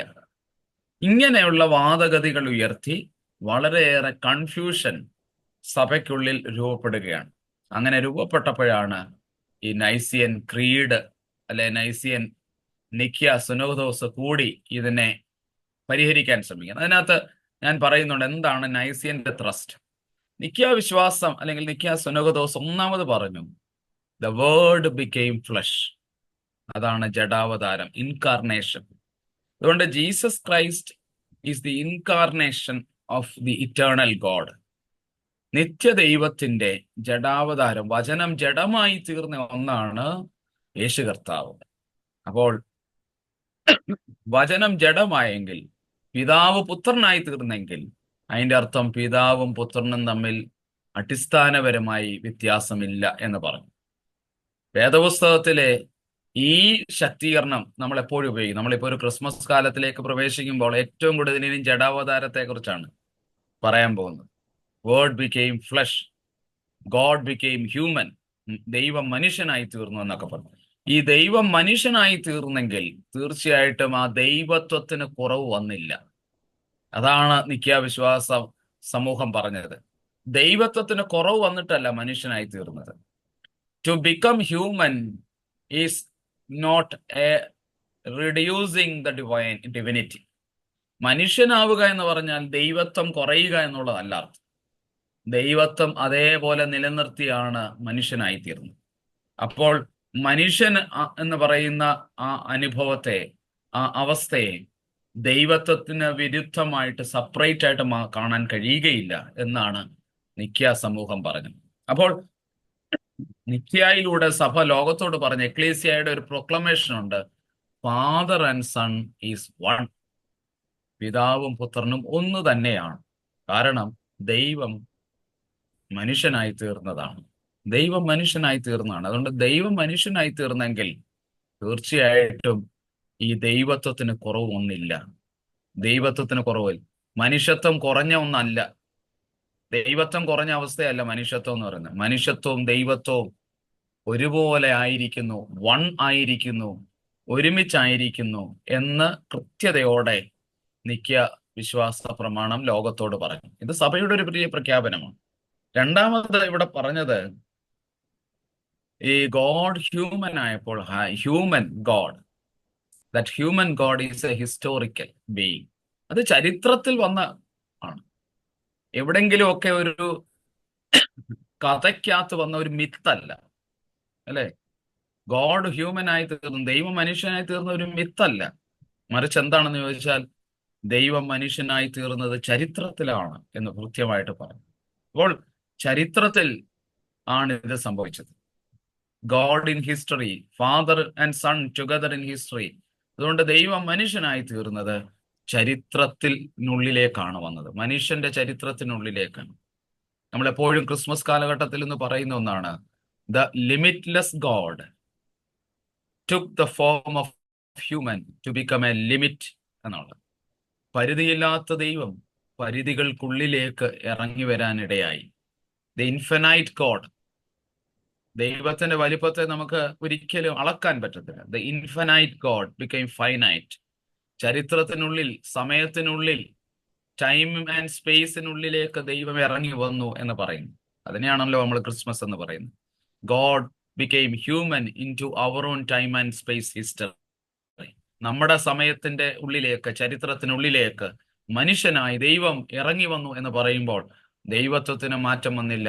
മനുഷ്യത്വം, ദൈവത്വം ഒന്ന് തന്നെയായി നിലനിന്നു എന്നുള്ളതാണ്. ഇത് മാത്രമല്ല, മുമ്പേ പറഞ്ഞതുപോലെ, അരിയൂസ് പറഞ്ഞതുപോലെ, ഏരിയസ് പറഞ്ഞതുപോലെ, ഒരിക്കലും പുത്രനില്ലാത്ത കാലമുണ്ടായിരുന്നു എന്ന് പറഞ്ഞതും തള്ളിക്കളഞ്ഞു. അങ്ങനെയല്ല, ഏതൊരു കാര്യത്തിൽ പിതാവ് എവിടെയൊക്കെ ഉണ്ടായിരുന്നു അവിടെയെല്ലാം പുത്രനുണ്ട്. സങ്കീർത്തനത്തിൽ പറയുന്നുണ്ട്, നീ ഭൂമിക്ക് അടിസ്ഥാനപ്പെട്ടപ്പോൾ ഞാൻ അവിടെ ഉണ്ടായിരുന്നു. 40-ാം സങ്കീർത്തനത്തിൽ പറയുന്നുണ്ട്, പുസ്തക ചുരുളിൽ എന്നെ കുറിച്ച് എഴുതിയിരുന്നു. അല്ലെ, പ്രൊഫറ്റിക് ബുക്സ് എല്ലാം പറയുമ്പോൾ ജീസസ് ക്രൈസ്റ്റിനെ കുറിച്ച് പറയുന്നുണ്ട്. അതുകൊണ്ട് നമ്മൾ പഠിക്കേണ്ടതായി, ബിബ്ലിക്കലി പഠിക്കേണ്ട കാര്യം, ദൈവം പിതാവ് എന്ന രീതിയിൽ ഫങ്ഷൻ ചെയ്തപ്പോഴും പുത്രൻ ഇല്ലാതിരുന്നു എന്നുള്ള, പുത്രൻ പിതാവിൽ ഉണ്ടായിരുന്നു എന്നുള്ളതാണ്. അതുകൊണ്ട് ഇതൊരു ഒരു ദൈവിക യാഥാർത്ഥ്യത്തെ കുറിച്ചാണ് നമ്മൾ പറയുന്നത്. ദൈവിക യാഥാർത്ഥ്യത്തെ കുറിച്ച് അവര് ഒന്ന് തന്നെയാണ് എന്നാണ് പറയുന്നത്. സെയിം സബ്സ്റ്റൻസ്, യാതൊരു മാറ്റമില്ല. ദൈവത്വവും മനുഷ്യത്വവും ഒന്ന് തന്നെ ആയിരിക്കുന്ന അവസ്ഥ, അതാണ് ഇത് പറഞ്ഞത്. അതുകൊണ്ട് എക്ലീസിയ പറയുന്ന ഏറ്റവും പ്രധാനപ്പെട്ട ഒന്നാമത്തെ ഡിക്ലറേഷൻ എന്ന് പറയുന്നത് father and son is same എന്നാണ്. ഒന്ന് തന്നെയാണ്. വി ക്യാൻ ഫങ്ഷണലി വ്യത്യാസമുണ്ടെങ്കിൽ പ്രവൃത്തിയിൽ കുറച്ച് വ്യത്യാസമുണ്ട്. സൃഷ്ടാവെന്നും രക്ഷകനെന്നും പറയുമ്പോഴും ഒന്ന് തന്നെ ആയിരിക്കുന്നു എന്നുള്ളതാണ്. രണ്ടായിട്ടല്ല, ഒന്ന് തന്നെ ആയിരിക്കുന്നു. ഇത് സഭയുടെ ഒരു അടിസ്ഥാന വിശ്വാസമാണ്. പിന്നെ അടുത്തതാണ് ഹോളി സ്പിരിറ്റ്, പരിശുദ്ധാത്മാവ്. എന്താണ് പരിശുദ്ധാത്മാവ്? അല്ലേ, അക്കാലഘട്ടത്തിൽ സഭയെ പിടിച്ചു കുലുക്കിയ ഒരു ചോദ്യമാണ്. പരിശുദ്ധാത്മാവിനെ കുറിച്ച് വളരെയേറെ ദുർവ്യാഖ്യാനങ്ങൾ ഉണ്ടായിരുന്നു. വളരെയേറെ തെറ്റായ, ഫോൾസ് ആയിട്ടുള്ള പഠിപ്പിക്കലുണ്ടായിരുന്നു പരിശുദ്ധാത്മാവിനെ കുറിച്ച്. എന്നാൽ അവിടെ സഭ പറഞ്ഞത് എന്താണ്? പരിശുദ്ധാത്മാവിനെ കുറിച്ച് പറയുന്നത്, വിശ്വാസ പ്രമാണം നമ്മൾ എന്നും പറയുന്നവരാണ്, സകലത്തെയും ജീവിപ്പിക്കുന്ന കർത്താവ് എന്നാണ് പറയുന്നത്. സകലത്തെയും ജീവിപ്പിക്കുന്ന ദൈവത്തിന്റെ ഏകപുത്രൻ എന്ന് പറയുമ്പോൾ അവിടെ എത്രയെല്ലാം കാര്യങ്ങളാണ് നമ്മൾ പറയുന്നത്. പീലാത്തോസിനെയും കന്യകമറിയാമിനെയും ഒക്കെ നമ്മൾ ഓർക്കുന്നുണ്ട്. എന്ന് പറഞ്ഞതുപോലെയാണ് മൂന്നാമത്തെ സ്റ്റാൻസ വരുമ്പോൾ പറയുന്നത് സകലത്തെയും ജീവിപ്പിക്കുന്ന കർത്താവ്. എന്നിട്ട് നമ്മൾ ഡിഫൈൻ ചെയ്യുന്നു, പിതാവിൽ നിന്ന് പുറപ്പെട്ട പിതാവിനോടും പുത്രനോടും കൂടെ വന്ദിക്കപ്പെട്ട, സ്തുതിക്കപ്പെടും.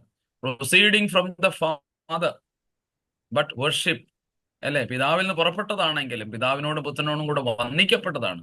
സകലരും ആരാധിക്കുന്ന എന്നാണ് പിതാവും പുത്രനും പരിശുദ്ധാത്മാവ്. അവൻ പരിശുദ്ധാത്മാവ് പിതാവിൽ നിന്ന് പുറപ്പെട്ടു, പുത്രനോട് ചേർന്ന് നിൽക്കുന്നു, എല്ലാവരാലും ആരാധിക്കപ്പെടുന്നു എന്ന് പറയുന്ന ശക്തിയാണ്. അപ്പോൾ ഹോളി സ്പിരിറ്റിനെ കുറിച്ച് എങ്ങനെയാണ് ഈ ഹോളി സ്പിരിറ്റിനെ നമുക്ക് മനസ്സിലാക്കേണ്ടത്? പരിശുദ്ധാത്മാവെന്ന് പറയുന്നത് തന്നെ, ഏറ്റവും പറയുന്നത് തന്നെ, നമ്മൾ സാധാരണ പരിശുദ്ധ റൂഹ എന്നൊക്കെ പറയുമ്പോൾ we need to understand that Holy Spirit is life giving എന്നാണ്. ജീവനെ ഉളവാക്കുന്നതിനെയാണ് പരിശുദ്ധാത്മാവ് എന്ന് പറയുന്നത്. ലൈഫ് ഗിവിങ്, ജീവനെ ഉളവാക്കുന്നതാണ് ഹോളി സ്പിരിറ്റ്. നമ്മളെപ്പോഴും നമ്മുടെ ഒരു ശുശ്രൂഷകളിലെല്ലാം പറയുന്നുണ്ട്, ജീവനെ ഉളവാക്കുന്ന ആത്മാവേ നീ പരിശുദ്ധനാകുന്നു എന്നൊക്കെ നമ്മൾ പല സർവീസുകളിൽ പറയുന്നു, പ്രത്യേകിച്ച് ഓർഡിനേഷൻ സർവീസിലൊക്കെ പറയുന്നു. So we need to understand that Holy Spirit is the giver of life. ജീവനെ ഉളവാക്കുന്ന എന്നാണ് പരിശുദ്ധാത്മാവ്. അതുകൊണ്ട് ഹോളി സ്പിരിറ്റ് ലൈഫിന്റെ ഒരു സിമ്പിളായിട്ടാണ് പറയുന്നത്.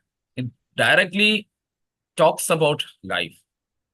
ജീവൻ എന്താണ് എന്ന് പറയുന്നത് പരിശുദ്ധാത്മാവിന്റെ ഒരു ശുശ്രൂഷയാണ്. മൂന്നർത്ഥം ഇവിടെ നമുക്ക് കാണാൻ സാധിക്കും. പരിശുദ്ധാത്മാവ് പ്രസൻസ് ആണ്. It's a invisible presence of God. ദൈവത്തിന്റെ പ്രസൻസ് ഓഫ് ഇൻവിസിബിൾ ഗോഡ്. അദൃശ്യനായ ദൈവത്തിന്റെ സാന്നിധ്യമാണ് പരിശുദ്ധാത്മാവ്. അദൃശ്യനായ ദൈവത്തിന്റെ സാന്നിധ്യം, അല്ലെ? പരിശുദ്ധാത്മാവ് ഓൾഡ് ടെസ്റ്റ്മെന്റിൽ മുഴുവൻ, പഴയ നിയമത്തിൽ മുഴുവൻ വായിച്ചെടുത്താൽ നമുക്ക് കാണാൻ പല റെഫറൻസിലും ദൈവ സാന്നിധ്യമാണ്. ദൈവ സാന്നിധ്യമായതുകൊണ്ടാണ് പല സിംബൽസുകൾ ഉപയോഗിക്കുന്നത്. അഗ്നി, ഫയറ്, കാറ്റ് എന്നൊക്കെ പറയുന്നത്. എന്തുകൊണ്ടാണ് അങ്ങനെ ഉപയോഗിക്കേണ്ടി വരുന്നത്? in order to say that Holy Spirit is presence, God's presence, the invisible God's presence, അദർശനായ ദൈവത്തിന്റെ സാന്നിധ്യം നമ്മൾ അനുഭവിക്കുന്നത് പരിശുദ്ധാത്മാവായിട്ടാണ്. അപ്പോൾ പരിശുദ്ധാത്മാവ് ദൈവത്തിന്റെ സാന്നിധ്യമാണ്.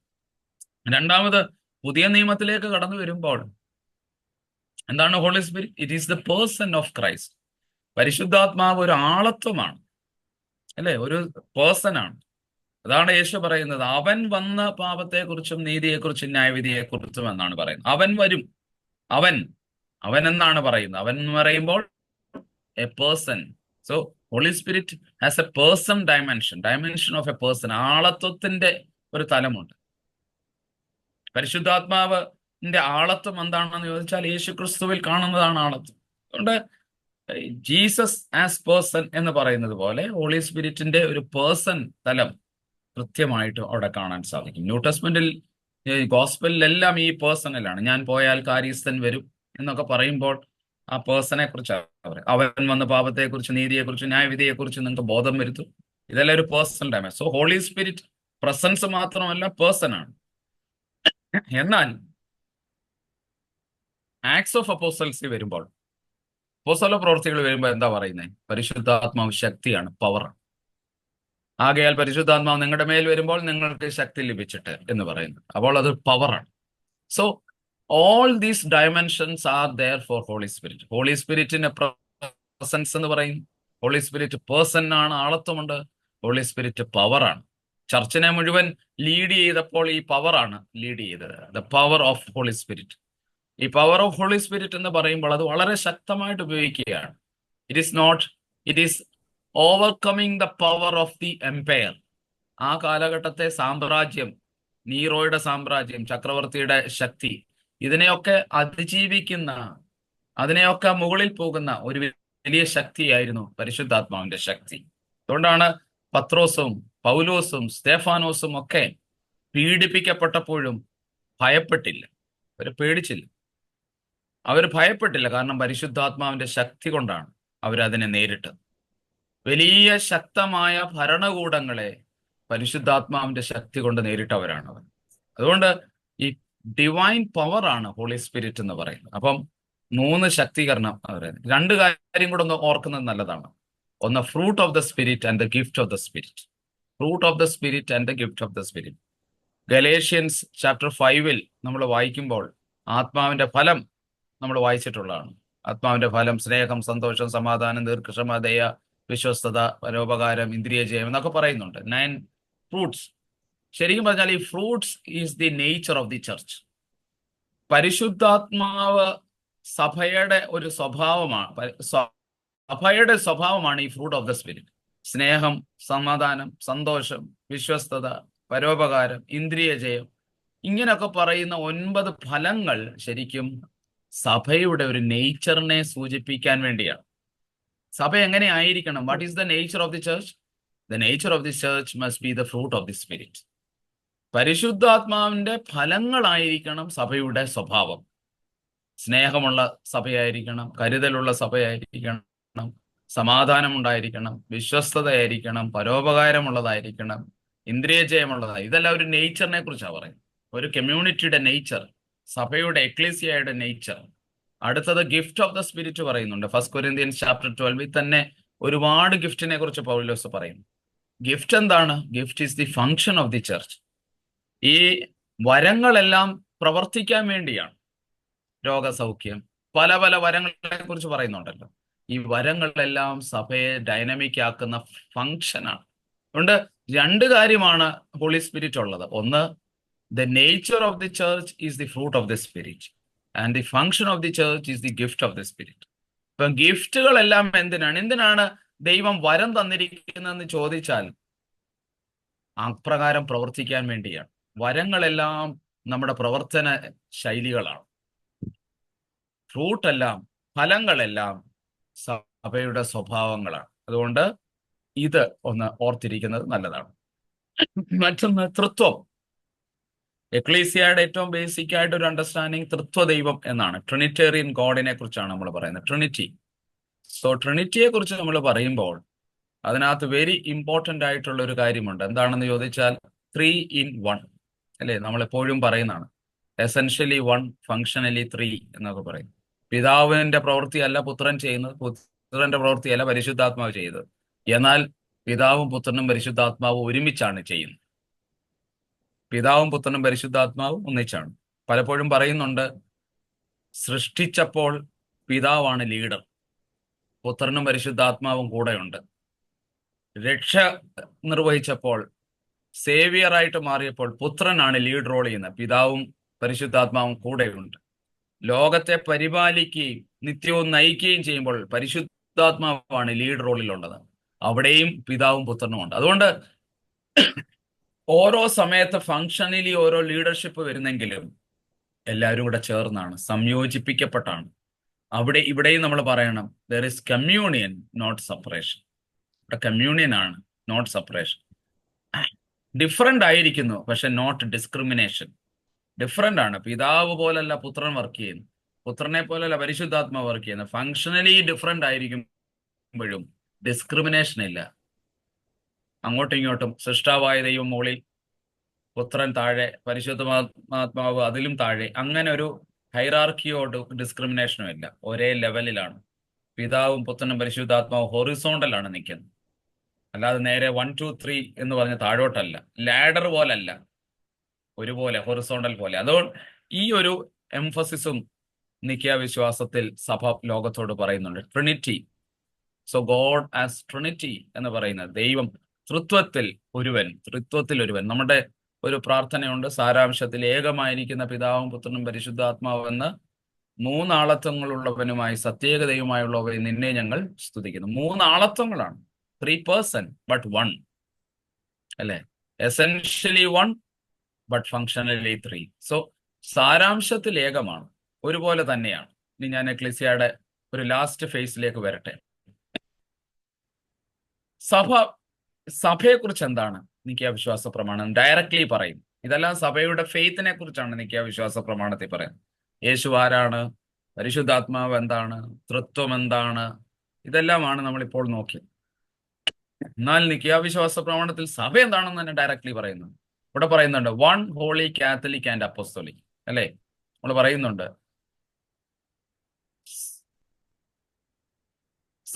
സകലത്തെയും ജീവിപ്പിക്കുന്ന കർത്താവും, പിതാവിൽ നിന്ന് പുറപ്പെട്ട പിതാവിനോടും പുത്രനോടും കൂടെ വന്ദിക്കപ്പെട്ട സ്തുതിക്കപ്പെടുന്നവനും, നിമ്പ്യന്മാരും സ്ലീഹന്മാരും മുഖാന്തരം സംസാരിച്ചവനും, കാതോലികവും ശ്ലൈഹികവും ഏകവും വിശുദ്ധവും. ഇത്രയും കാര്യം പറയുന്നുണ്ട്. ഏകമാണ്, വിശുദ്ധമാണ്, കാതോലികമാണ്, ശ്ലൈഹികമാണ്. ഈ നാല് ഡയമെൻഷനും സഭയ്ക്കുള്ളിലുണ്ട്. ഒന്ന് 1 ആണ്, സഭ പലതല്ല. Church is 1. We don't have a divided concept of church. വിഭജിക്കപ്പെട്ട സഭയെ കുറിച്ചല്ല പറയുന്നത്. ലോകം മുഴുവൻ ഒരു സഭ, കാരണം കർത്താവിന്റെ ശരീരം ഒന്നേ ഉള്ളൂ. അതുകൊണ്ട് 1 എന്ന ഒരു വൺനെസ് പറയുന്നുണ്ട്. ഹോളി, ഇതൊരു വിശുദ്ധമാണ്, സെറ്റ് അപ്പാർട്ട്, ലോകത്തിന് വേണ്ടി വേർതിരിക്കപ്പെട്ട സമൂഹം, ലോകത്തിന് വേണ്ടി വേർതിരിക്കപ്പെട്ട ശരീരം, അതാണ് സഭ. അതുകൊണ്ട് ഹോളിയാണ്. If you are separated for a purpose, if you are separated and sanctified, that means you are holy.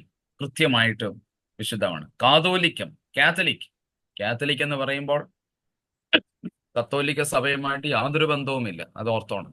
Catholic എന്ന് പറഞ്ഞാൽ യൂണിവേഴ്സൽ, എല്ലായിടത്തും ഉള്ളതാണ്, എല്ലാ ഭൂഖണ്ഡങ്ങളിലും എല്ലായിടത്തും. നമ്മൾ മത്തായിയുടെ സുവിശേഷത്തിൽ പറയുന്ന പോലെ, ഭൂമിയുടെ അറ്റത്തോളം പോയി എൻ്റെ സാക്ഷികളാകുകയും ഞാനോ ലോകാവസാനത്തോളം നിങ്ങളോട് കൂടെ ഇരിക്കും, നിങ്ങൾ പോകുകയും ഭൂമിയുടെ അറ്റത്തോളം പോകണം. എല്ലായിടങ്ങളിലും ഉള്ള ഒന്ന്, എൻകംപാസിങ് എവരി കൾച്ചർ, എല്ലാ സംസ്കാരത്തിലും എല്ലാ ഭാഷയിലും, അതിരുകൾ ഇല്ലാത്ത എല്ലാ അതിർത്തികളിലേക്കും എന്ന് വേണമെങ്കിൽ പറയാം. കാതോലികം എന്നതിന് അതിരുകളില്ലാത്ത എല്ലാ അതിർത്തികളിലേക്കും എന്ന് പറയുന്ന ഒരു ശക്തീകരണമുണ്ട്. ഒരു അതിരുമില്ല സഭയ്ക്ക്. അതിരില്ലാത്ത എല്ലാ അതിർത്തികളിലേക്കും പോകാൻ വിളിക്കപ്പെട്ട, നിയോഗിക്കപ്പെട്ട കൂട്ടം, അതാണ് സഭ. അപ്പോസ്തോലിക് എന്ന് പറഞ്ഞാൽ ഒരു മിഷനാണ്, ദൗത്യമാണ്. ദൗത്യമുള്ള കൂട്ടമാണ് സഭ. അപ്പൊ 4 കാര്യം പറയുന്നുണ്ട്. ഒരു വൺനെസ് ഉണ്ട്, ഒന്നിപ്പിക്കുന്ന ഒന്നുണ്ട്. കർത്താവ് ആ യേശു ക്രിസ്തു എന്നുള്ളതാണ് ഒന്നിപ്പിക്കുന്ന ഘടകം. ക്രിസ്തുവിൽ നാം ഒന്നാണെന്ന് നമ്മളെപ്പോഴും പാട്ട് പാടാറ്. അതുകൊണ്ട് ആ വൺനെസ് ഉണ്ട്. ഹോളി വിശുദ്ധമാണ്, കാത്തലിക് സാർവിക ലൗകികമാണ്, എല്ലായിടങ്ങളിലുമുണ്ട്, എല്ലാ പ്രദേശങ്ങളിലും, എല്ലാ കൾച്ചറിനുള്ളിലും, എല്ലാ അതിരുകളില്ലാത്ത എല്ലാ അതിർത്തികളിലേക്കും പോകുന്ന ഒന്ന്. മറ്റൊന്ന് അപ്പോസ്തോലിക്, വളരെ ദൗത്യപരമാണ് സഭ. സഭയ്ക്കൊരു ദൗത്യമുണ്ട്. അപ്പോൾ എക്ലീസിയ ഇങ്ങനെയാണ് നിക്യ വിശ്വാസ പ്രമാണം പറയാൻ ശ്രമിച്ചത്. അപ്പോൾ അതിനകത്ത് തന്നെ എക്ലീസിയ എന്താണെന്ന് പറയുന്നുണ്ട്. ഇനി നമ്മൾ റിയലി എക്ലീസിയ എന്താണെന്ന് അടുത്ത 2 സ്ലൈഡ് നോട്ടിലൂടെ പറഞ്ഞ് അവസാനിപ്പിക്കാം. ഒന്ന്, സഭയും ദൈവരാജ്യവും, ecclesia and the kingdom of God. ഒരു കാര്യം കൃത്യമായിട്ട് ഓർക്കണം, church is not the kingdom. സഭ ദൈവരാജ്യം ആണ് എന്ന് പറയാൻ പറ്റത്തില്ല. കാരണം ദൈവരാജ്യം സഭയെക്കാട്ടി വലുതാണ്. കർത്താവ് പറഞ്ഞത് മുഴുവൻ ദൈവരാജ്യമാണ്. കാലം തികഞ്ഞു, ദൈവരാജ്യം സമീപിച്ചിരിക്കുന്നു. So church kingdom of God എന്നാണ് അതിന്റെ വ്യാപകമായ വിപുലമായ ഒരർത്ഥം. ബ്രോഡ് ഫ്രെയിമാണ് കിങ്ഡം ഓഫ് ഗോഡ്. എന്നാൽ കിങ്ഡം ക്രിയേറ്റ്സ് ദി ചർച്ച്. ദൈവരാജ്യ ശുശ്രൂഷയിലൂടെയാണ് സഭ രൂപപ്പെടുന്നത്. സഭ രൂപപ്പെടുന്നത് ദൈവരാജ്യ ശുശ്രൂഷയിലൂടെ. അതുകൊണ്ടാണ് പറയുന്നത് ചർച്ച് ഹാപ്പൻസ്, എക്ലീസിയ ഹാപ്പൻസ് എന്നാണ്. അപ്പോസ്തല പ്രവൃത്തികളൊക്കെ പറയുന്നില്ലേ, വളർന്നുകൊണ്ടേയിരുന്നു, സഭ വളർന്നുകൊണ്ടേയിരുന്നു. ദൈവരാജ്യത്തിന്റെ പ്രവർത്തനത്തിൽ ഏർപ്പെട്ടുകൊണ്ടിരുന്നപ്പോൾ സഭ വളർന്നുകൊണ്ട്. ചർച്ച് ഹാപ്പൻസ് എന്ന് പറയുന്ന ഒരു ഫ്രേസ് ഉപയോഗിക്കാറുണ്ട്, ചർച്ച് ഹാപ്പൻസ്. ഇവിടെ അതാണ് പറയുന്നത്, when you preach the kingdom of God, the church is created. When you preach the kingdom, ദൈവരാജ്യത്തെ പ്രസംഗിക്കുമ്പോൾ, ദൈവരാജ്യത്തിന് വേണ്ടി അധ്വാനിക്കുമ്പോൾ, ദൈവരാജ്യത്തെ സ്ഥാപിക്കാൻ വേണ്ടി നമ്മൾ പ്രവർത്തിക്കുമ്പോൾ സഭ രൂപപ്പെടുകയാണ്. സഭയിലൂടെ ദൈവരാജ്യം പറയുന്നതിനേക്കാൾ ദൈവരാജ്യത്തെ പറയുമ്പോഴാണ് സഭ രൂപപ്പെടുന്നത്. ഇത് വളരെ വ്യക്തമായിട്ട് ഏത് കാലഘട്ടത്തിലും ദൈവം നമ്മളോട് പറയുന്നത് ദൈവരാജ്യത്തിന്റെ ശുശ്രൂഷകരാകുക എന്നുള്ളതാണ്. ആ ദൈവരാജ്യത്തിന്റെ ശുശ്രൂഷയിലൂടെയാണ് സഭ രൂപപ്പെടുന്നത് എന്നുള്ളത് മനസ്സിലാക്കണം. Church is equal to kingdom എന്നല്ല, church is created through kingdom എന്നാണ് പറയുന്നത്. സഭ ഈ ദൈവരാജ്യത്തിന്റെ സാക്ഷ്യമാണ് പറയുന്നത്. Church witness to the kingdom. എപ്പോഴും സഭ എന്തിനെയാണ് വിറ്റ്നസ് ചെയ്യുന്നത്? ദൈവരാജ്യത്തെ കുറിച്ചാണ് വിറ്റ്നസ് ചെയ്യുന്നത്. അവിടെ ഭാഷയില്ല, ദൈവരാജ്യത്തിൽ ഭാഷയുടെ അതിരുകളില്ല, വംശം, ജാതി, ഇതൊന്നും ഇല്ലാത്ത ഒന്നാണ്, അല്ലെ? ട്രാൻസെൻഡിങ് ഓൾ ബൗണ്ടറീസ് ആണ് കിങ്ഡം ഓഫ് ഗോഡ്. അതുകൊണ്ട് church always witness to the kingdom of God. ദൈവരാജ്യത്തെ നിരന്തരം സാക്ഷിക്കുന്ന ഒന്നാണ് സഭ. ദൈവരാജ്യത്തിന്റെ ഉപകരണമാണ് സഭ. കർത്താവിന്റെ രാജ്യത്തെ ലോകത്തിൽ സ്ഥാപിക്കാൻ ദൈവം വിളിച്ച് വേർതിരിച്ചിരിക്കുന്ന ഉപകരണം. Church is the instrument of the kingdom of God. Church is the servant of the kingdom of God. സഭ ഒരു ദാസ്യ ശുശ്രൂഷയാണ്. ശുശ്രൂഷ മനോഭാവത്തിൽ ശുശ്രൂഷയാണ്. ദൈവരാജ്യത്തിന്റെ ശുശ്രൂഷയിൽ സെർവന്റ്ഹുഡാണ് സഭ എപ്പോഴും ഹൈലൈറ്റ് ചെയ്യുന്നത്. അതുകൊണ്ടാണ് ഈ ഒരു തലം ദൈവരാജ്യവുമായിട്ട് ബന്ധപ്പെട്ട് സഭ എന്തായിരിക്കണം, എക്ലേസിയ എന്താണ്? എക്ലേസിയ എന്ന് പറയുന്നത് ദൈവരാജ്യത്തെ സൃഷ്ടിക്കുന്ന, ദൈവരാജ്യത്തിന്റെ പ്രവർത്തനത്തിൽ ഏർപ്പെടുമ്പോൾ എക്ലേസിയ രൂപപ്പെടുന്നു.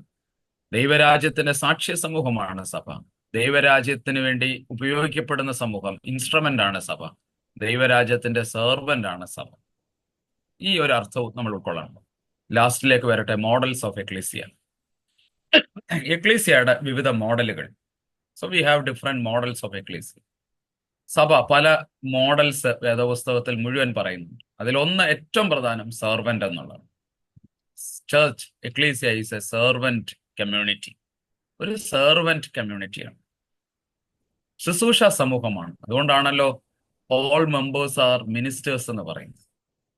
All members are ministers. സഭയിലെ അംഗങ്ങൾ എല്ലാവരും ശുശ്രൂഷകരാണ്. Royal priesthood of all believers എന്നൊക്കെ പറയുന്നതിന്റെ അർത്ഥം അതാണ്. എല്ലാ അംഗങ്ങൾക്കും ഒരു പൗരോഹിത്യ ശുശ്രൂഷ ഉണ്ടെന്നൊക്കെ പറയുന്നതിന്റെ വെളിച്ചം അതാണ്. എല്ലാവർക്കും ശുശ്രൂഷ നൽകപ്പെട്ടിട്ടുണ്ട്. അതുകൊണ്ട് സഭ ഒരു ശുശ്രൂഷ സമൂഹമാണ്. ആർക്ക് ശുശ്രൂഷ ചെയ്യണം? Servant to the margins. എല്ലാ സമൂഹം തിരസ്കരിച്ച എല്ലാവരിലേക്കും ശുശ്രൂഷ ചെയ്യുന്ന. അതുകൊണ്ടാണ് ക്രൈസ്റ്റിന്റെ ഒരു മോഡൽ തന്നെയാണ് എക്ലേസിയയുടെ model. Jesus serving the leper, Jesus serving the tax collectors, Jesus serving the sinful sick people.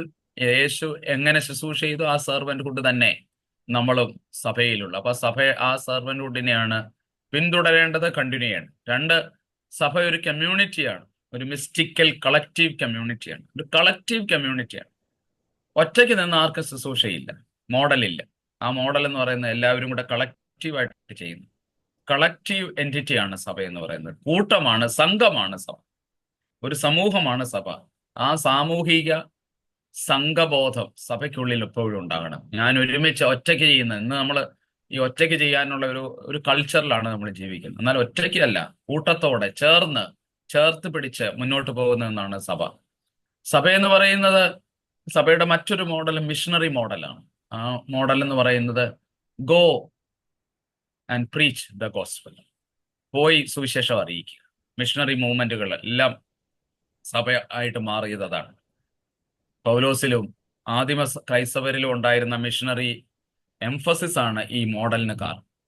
ഇന്നും നമ്മുടെ സഭയിലൂടെ എല്ലാം മിഷൻ മോഡൽ, നമ്മുടെ സഭയെക്കുറിച്ച് എപ്പോഴും പറയുന്ന ഒരു മിഷണറി ചർച്ച് എന്നാണ് ഒക്കെ പറയുന്നത്. അതുകൊണ്ട് ഗോയിങ്, എവിടെല്ലാം ചിതറി പാർത്തിട്ടുണ്ടോ അവിടെല്ലാം സഭ രൂപപ്പെട്ടു, അല്ലേ? ഇപ്പോൾ ഇംഗ്ലണ്ടിലും ഓസ്ട്രേലിയ, ന്യൂസിലൻഡ്, യുണൈറ്റഡ് സ്റ്റേറ്റ്സ്, ഏതെല്ലാം ഭൂഖണ്ഡങ്ങളിൽ ആളുകളൊക്കെ പോയോ അവിടെ അവർ സഭ സ്ഥാപിച്ചു, അവിടെ അവർ ശുശ്രൂഷ ചെയ്തു. അവിടെ ഒരു മിഷണറി സഭ സ്ഥാപിക്കപ്പെടുന്നത് തന്നെ ഒരു മിഷണറി സീൽ ഉള്ളതുകൊണ്ട്, ഒരു മിഷണറി ഔട്ട്ലുക്ക് ഉള്ളതുകൊണ്ട്. അപ്പോൾ സഭയ്ക്ക് എല്ലാ കാലത്തും ഈ ഒരു മോഡൽ സൂക്ഷിക്കേണ്ടി വരും, ഒരു missionary model. We are missionaries sent to different parts of the world. ദൈവം നമ്മളെ അയച്ചിരിക്കുന്ന മിഷണറിമാരായിട്ടാണ്. നമ്മളെ ഒരു കമ്മ്യൂണിറ്റിയാണ്, നമ്മളൊരു സെർവൻറ്റ് ഹുഡ് ആണ്, നമ്മളൊരു മിഷണറീസ് ആണ്, മിഷണറീസ് സെന്റ്. മറ്റൊന്ന് സാക്രമെന്റൽ ആണ്. ചേർച്ചിന്റെ ഒരു മോഡൽ സാക്രമെന്റൽ മോഡലുണ്ട്. സഭയ്ക്ക് കൗദാശികമായ ഒരു തലമുണ്ട്. സഭയുടെ വ്യത്യസ്ത രീതിയിലുള്ള ആരാധനകൾ, കൂടിവരവുകൾ എല്ലാം ഒരു സാക്രമെന്റൽ നേച്ചറുണ്ട്. വിശുദ്ധ കുർബാന ഒരു സാക്രമെന്റാണ്, കൂദാശയാണ്, കുർബാനയുടെ കൂദാശ. ആ കുർബാന എവിടെല്ലാം അർപ്പിക്കപ്പെടുന്നു ആ സമൂഹത്തിന്റെ ഒരു കൗദാശിക തലം, ഒരു സാക്രമെന്റൽ ഡയമെൻഷൻ നമുക്ക് കാണാം. മറ്റൊരു ഏറ്റവും പ്രധാനം എന്ന് പറയുന്നത് വളരെ ഇൻക്ലൂസീവ് ആണ് സഭ. സഭ ഇൻക്ലൂസീവ് ആയിരിക്കണം, എല്ലാവരെയും ഉൾക്കൊള്ളുന്നതായിരിക്കണം. പുറത്താക്കുന്നതിന്റെ പേര് സഭയെന്നല്ല, അല്ലെ? പുറത്താക്കുന്നതെന്ന് പറഞ്ഞാൽ സഭയുടെ പല കാര്യങ്ങൾ തെറ്റ് ചെയ്തിട്ട് പുറത്താക്കുന്നതിനെ കുറിച്ചല്ല ഞാൻ പറഞ്ഞത്. ആരെയും മാറ്റി നിർത്തുന്നതല്ല സഭ. സഭ എല്ലാവരെയും ചേർത്ത് പിടിക്കുന്നതാണ്. അതുകൊണ്ട് സ്ത്രീകളും കുട്ടികളും വ്യത്യസ്ത ഭാഷ സംസാരിക്കുന്നവരും വ്യത്യസ്ത ശ്രേണിയിൽപ്പെട്ട വ്യത്യസ്ത ജാതി പശ്ചാത്തലമുള്ളവരും എല്ലാവരെയും ചേർത്ത് പിടിക്കുന്ന, എല്ലാവരുടെയും കൂട്ടത്തിലേക്ക് എല്ലാവരെയും കൂടെ ഒരുമിച്ച് നിർത്തുന്ന ഒരു വലിയ പടകാണ്, വലിയൊരു ഒന്ന്, അല്ലേ? ഒരു വലിയ പടകിന്റെ സ്വപ്നമാണ് സഭ എന്ന് പറയുന്നത്. ഇത് വളരെ ഇൻക്ലൂസീവ് ആണ്, ആരും എക്സ്ക്ലൂസീവ് അല്ല. No one can be excluded in the church because church is the body of Christ. ക്രിസ്തുവിന്റെ ശരീരമാണെങ്കിൽ ആ ശരീരത്തിൽ എല്ലാ അവയവങ്ങൾ ഉള്ളതുപോലെ ഒരു ഇൻക്ലൂസീവ് ആണ്. ഞാൻ അവസാനിപ്പിക്കട്ടെ. ചർച്ച് എപ്പോഴും മൂവ്മെന്റ് ആകണം എന്നാണ് തന്നെയാണ് വേദപുസ്തകം പഠിപ്പിക്കുന്നത്. ബൈബിൾ പഠിപ്പിക്കുന്ന church must be every time it's my movement. ഇന്ന് തന്നെ ചില മൂവ്മെന്റുകൾ ചുമ്മാ ഞാൻ ഇവിടെ ഇങ്ങനെ എഴുതിയിട്ടുണ്ട്. ഇക്കോളജിക്കൽ മൂവ്മെന്റ് ഉണ്ടല്ലേ, ഹ്യൂമൻ റൈറ്റ്സ് മൂവ്മെന്റ് ഉണ്ട്, മൈനോറിറ്റി മൂവ്മെന്റ്സ് ഉണ്ട്. ഇതൊക്കെ അവകാശ മൂവ്മെന്റുകളാണ്. എന്നാൽ സഭ ചലനാത്മകമാകണം, ഒരു മൂവ്മെന്റ് ആയിട്ട് പോകുന്നതിനാണ് സഭ. ഇപ്പോൾ നമ്മളായിരിക്കുന്നത് ചർച്ച് ആസ് ആൻ ഇൻസ്റ്റിറ്റ്യൂഷണൽ നേച്ചറിലാണ്. ആ ഇൻസ്റ്റിറ്റ്യൂഷണൽ നേച്ചറിനെ കളയാനല്ല പറയുന്നത്, പക്ഷെ ഇൻസ്റ്റിറ്റ്യൂഷനിൽ നിന്നും മൂവ്മെന്റിലേക്ക് ട്രാൻസ്ഫോം ചെയ്യപ്പെട്ടുകൊണ്ടേയിരിക്കണം. ഇൻസ്റ്റിറ്റ്യൂഷനിൽ നിന്നും മൂവ്മെന്റിലേക്ക് ട്രാൻസ്ഫോം. അങ്ങനെ മൂവ്മെന്റ് സംഭവിക്കണമെങ്കിൽ നമ്മൾ സെർവൻറ്ഹുഡ് ആയിരിക്കണം, നമ്മൾ കമ്മ്യൂണിറ്റി ആയിരിക്കണം, നമ്മൾ മിഷണറീസ് ആയിരിക്കണം. ഇതൊക്കെ ആണെങ്കിൽ മൂവ്മെന്റ് ആകത്തും. നമ്മൾ സെർവന്റ് അല്ലാതാകുമ്പോൾ, കമ്മ്യൂണിറ്റിയുടെ ഭാഗമല്ലാതാകുമ്പോൾ, മിഷണറി ഔട്ട്ലിച്ച് ഇല്ലാതെ നമ്മൾ പോകുമ്പോൾ എല്ലാം സഭ ഇൻസ്റ്റിറ്റ്യൂഷണൽ ആയിക്കൊണ്ട് മാറിക്കൊണ്ടേയിരിക്കും. അതുകൊണ്ട് പുറകോട്ട് പോകുന്ന ഒരു കൂട്ടമല്ല, മുന്നോട്ട് പോകുന്ന ഒരു കൂട്ടമാണ് സഭ. മുന്നോട്ടാണ്, മൂവിങ് ഫോർവേഡ്. അതുകൊണ്ടാണ് അതിനെ സഭ എന്ന് പറയുന്നത്. അതുകൊണ്ട് ഈ മോഡലുകളെല്ലാം എക്ലീസിയാണ്. അതുകൊണ്ട് ഞാൻ പറഞ്ഞ് അവസാനിപ്പിക്കട്ടെ.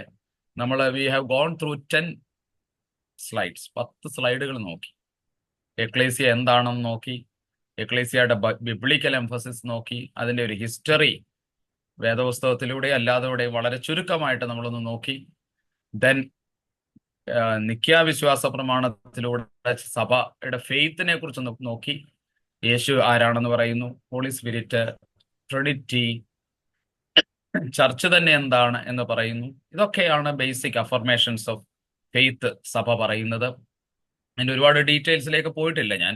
എന്നാൽ ബേസിക് ആയിട്ടുള്ള കാര്യങ്ങൾ പറഞ്ഞു. ദെൻ സഭയുടെ ഒരു ഡിഫറെന്റ് കിങ്ഡം ഓഫ് ഗോഡുമായിട്ട് ബന്ധപ്പെട്ട സഭ എന്താണ് എന്ന് പറയാൻ ശ്രമിച്ചു. Ecclesia one holy catholic and apostolic ആണെന്ന് പഠിച്ചു.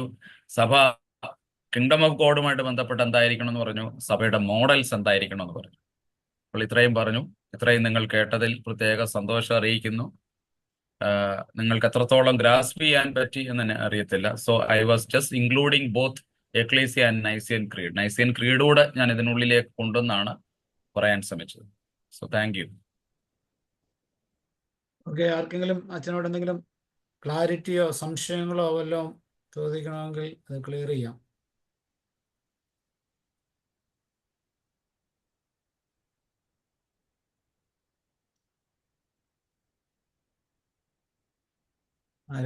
എല്ലാവർക്കും എല്ലാം മനസ്സിലായി എന്ന് വിശ്വസിക്കുന്നു. അതുകൊണ്ട് ആ ചോദ്യങ്ങളില്ല എന്ന് കരുതുകയാണ്. എല്ലാം പെട്ടെന്ന് മനസ്സിലായി. അതെ അതെ, അതുകൊണ്ട് ഇനി ജിനു മാത്യു നന്ദി പറയും.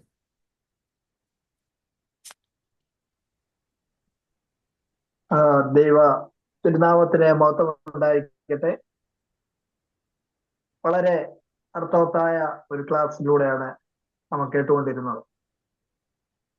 സഭ സഭയുടെ ഒരു റീ ഇമാജിൻ ചെയ്യുകയായിരുന്നു നമ്മളിപ്പോൾ. എന്താണ് സഭ?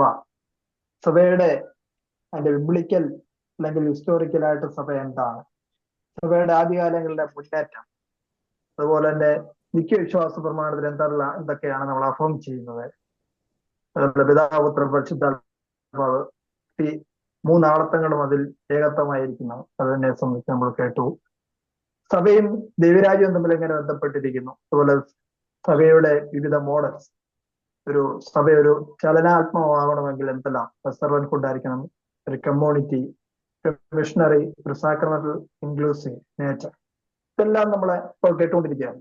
അതെ, എന്നെ സംബന്ധിച്ച് പറയുകയാണെങ്കിൽ വളരെ നല്ല അനുഗ്രഹപ്രദമായ, സഭയെ സംബന്ധിച്ച് വളരെ നല്ല അനുഗ്രഹപ്രദമായ ഒരു ക്ലാസ് ആയിട്ട് ഫീൽ ചെയ്തു. ഇതുപോലെ ഈ നാളുകളിലൊക്കെ നമ്മൾ ശ്രമിക്കുന്നത് ഈ സഭയുമായുള്ള ബന്ധത്തിൽ, നമ്മൾ വിവിധ സ്ഥലങ്ങളിലായിരിക്കുമ്പോൾ പോലും സഭയോടുള്ള ബന്ധത്തിൽ ഒന്നിച്ചു നിൽക്കേണ്ട ആവശ്യത, സഭയെപ്പറ്റി പഠിക്കുവാനും സഭയെപ്പറ്റി അഭിമാനം കൊള്ളുന്നവരായി തീരുവാൻ നമ്മളെ സാധിക്കില്ല. അത് ഏത് ലോകത്തായാലും അഭിമാനം കൊള്ളുന്നവരായി തീരേണ്ടത് ആവശ്യമാണ് എന്നുള്ള ഒരു ചിന്ത വളരെ എന്റെ ഷിബിയച്ചൻ അത് വളരെ അനുഗ്രഹമായ രീതി, വളരെ മനസ്സിലാകത്തക്ക രീതിയിൽ ലളിതമായ വാക്കുകൾ കൂടി ആ കാര്യങ്ങളെ നമുക്ക് വിശദീകരിച്ചു തരികയുണ്ടായി. ഇപ്പോൾ യഥാർത്ഥത്തിൽ സമയം ഇപ്പോൾ എത്ര? അവിടുത്തെ ഇന്ത്യൻ സമയം എന്ന് പറയുന്നത് ഇപ്പോൾ ആക്ച്വലി 1-2:30 അടുത്ത്. ഈ സമയത്തും ഈ രാത്രിയിൽ പോലും, അതായത് അവിടുത്തെ നമ്മുടെ സമയത്ത് അല്ലെങ്കിൽ പോലും അവിടുത്തെ ആ ഒരു സമയത്തിലും ഇങ്ങനെ ഒരു ആവശ്യം പറഞ്ഞപ്പോൾ ദൈവരാജ്യത്തെ പറ്റി പഠിപ്പിക്കാൻ, അല്ലെ സഭയെ പറ്റി പഠിപ്പിക്കാൻ അച്ഛനെടുത്ത ആ എഫേർട്ട്, താല്പര്യത്തെ പ്രത്യേകം ഞങ്ങൾ നന്ദിയോടെ ഓർക്കുകയാണ്. ഞാൻ ഈ ദിവസങ്ങളിലൊക്കെ അച്ഛന്റെ ഈ മറ്റേ സോഷ്യൽ മീഡിയയിലും ഒക്കെ ഞാൻ കാണുകയായിരുന്നു. ഈ ദിവസങ്ങളിലൊക്കെ ഭദ്രാസനത്തിന്റെയും വിവിധ ഇടവേളുടെയും ഒക്കെ കൺവെൻഷൻ അല്ലെങ്കിൽ ക്യാമ്പ്, ഇതിലെല്ലാം ഒരു മുഖ്യ പ്രസംഗകനായിട്ട് ഷിബിയച്ചനുണ്ട്. സെമിനാരിയുടെ വിവിധ ചുമതലകളോടൊപ്പം ഈ നാളുകളിലൊക്കെ വളരെ അനുഗ്രഹിക്കപ്പെട്ട സൃഷ്ടി ചെയ്യുന്ന ഷിബിയച്ചൻ ഈ ആവശ്യം ഉന്നയിച്ചപ്പോൾ സന്തോഷത്തോടെ സ്വീകരിച്ചു. നമുക്ക് ഈ ഒരു ചെറിയ കമ്മ്യൂണിറ്റിയോടായെങ്കിൽ പോലും വളരെ അനുഗ്രഹപ്രദമായ ഒരു ക്ലാസ് എടുത്തു തന്നു. അതിന് പ്രത്യേകം ഈ പിള്ളാന്റെ ഇടവയുടെ നാമധേയത്തിലും അതുപോലെ ഇടവമിഷന്റെ നാമത്തിലുള്ള നന്ദി ബഹുമാനപ്പെട്ട അച്ഛനോട് അറിയിക്കുകയാണ്.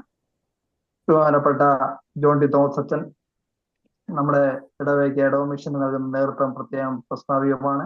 ഇന്ന് ഈ മീറ്റിംഗിലെ ആദ്യോടന്തം നമുക്ക് അധ്യക്ഷനായിരുന്ന കാര്യങ്ങൾ നിയന്ത്രിച്ചു, ആലോചനകളിൽ കൂടെ ഇരുന്നിരുന്നു. ഇപ്പോഴും നല്ല സപ്പോർട്ടാണ് അച്ഛന് കൂടി ലഭിക്കുന്നത്.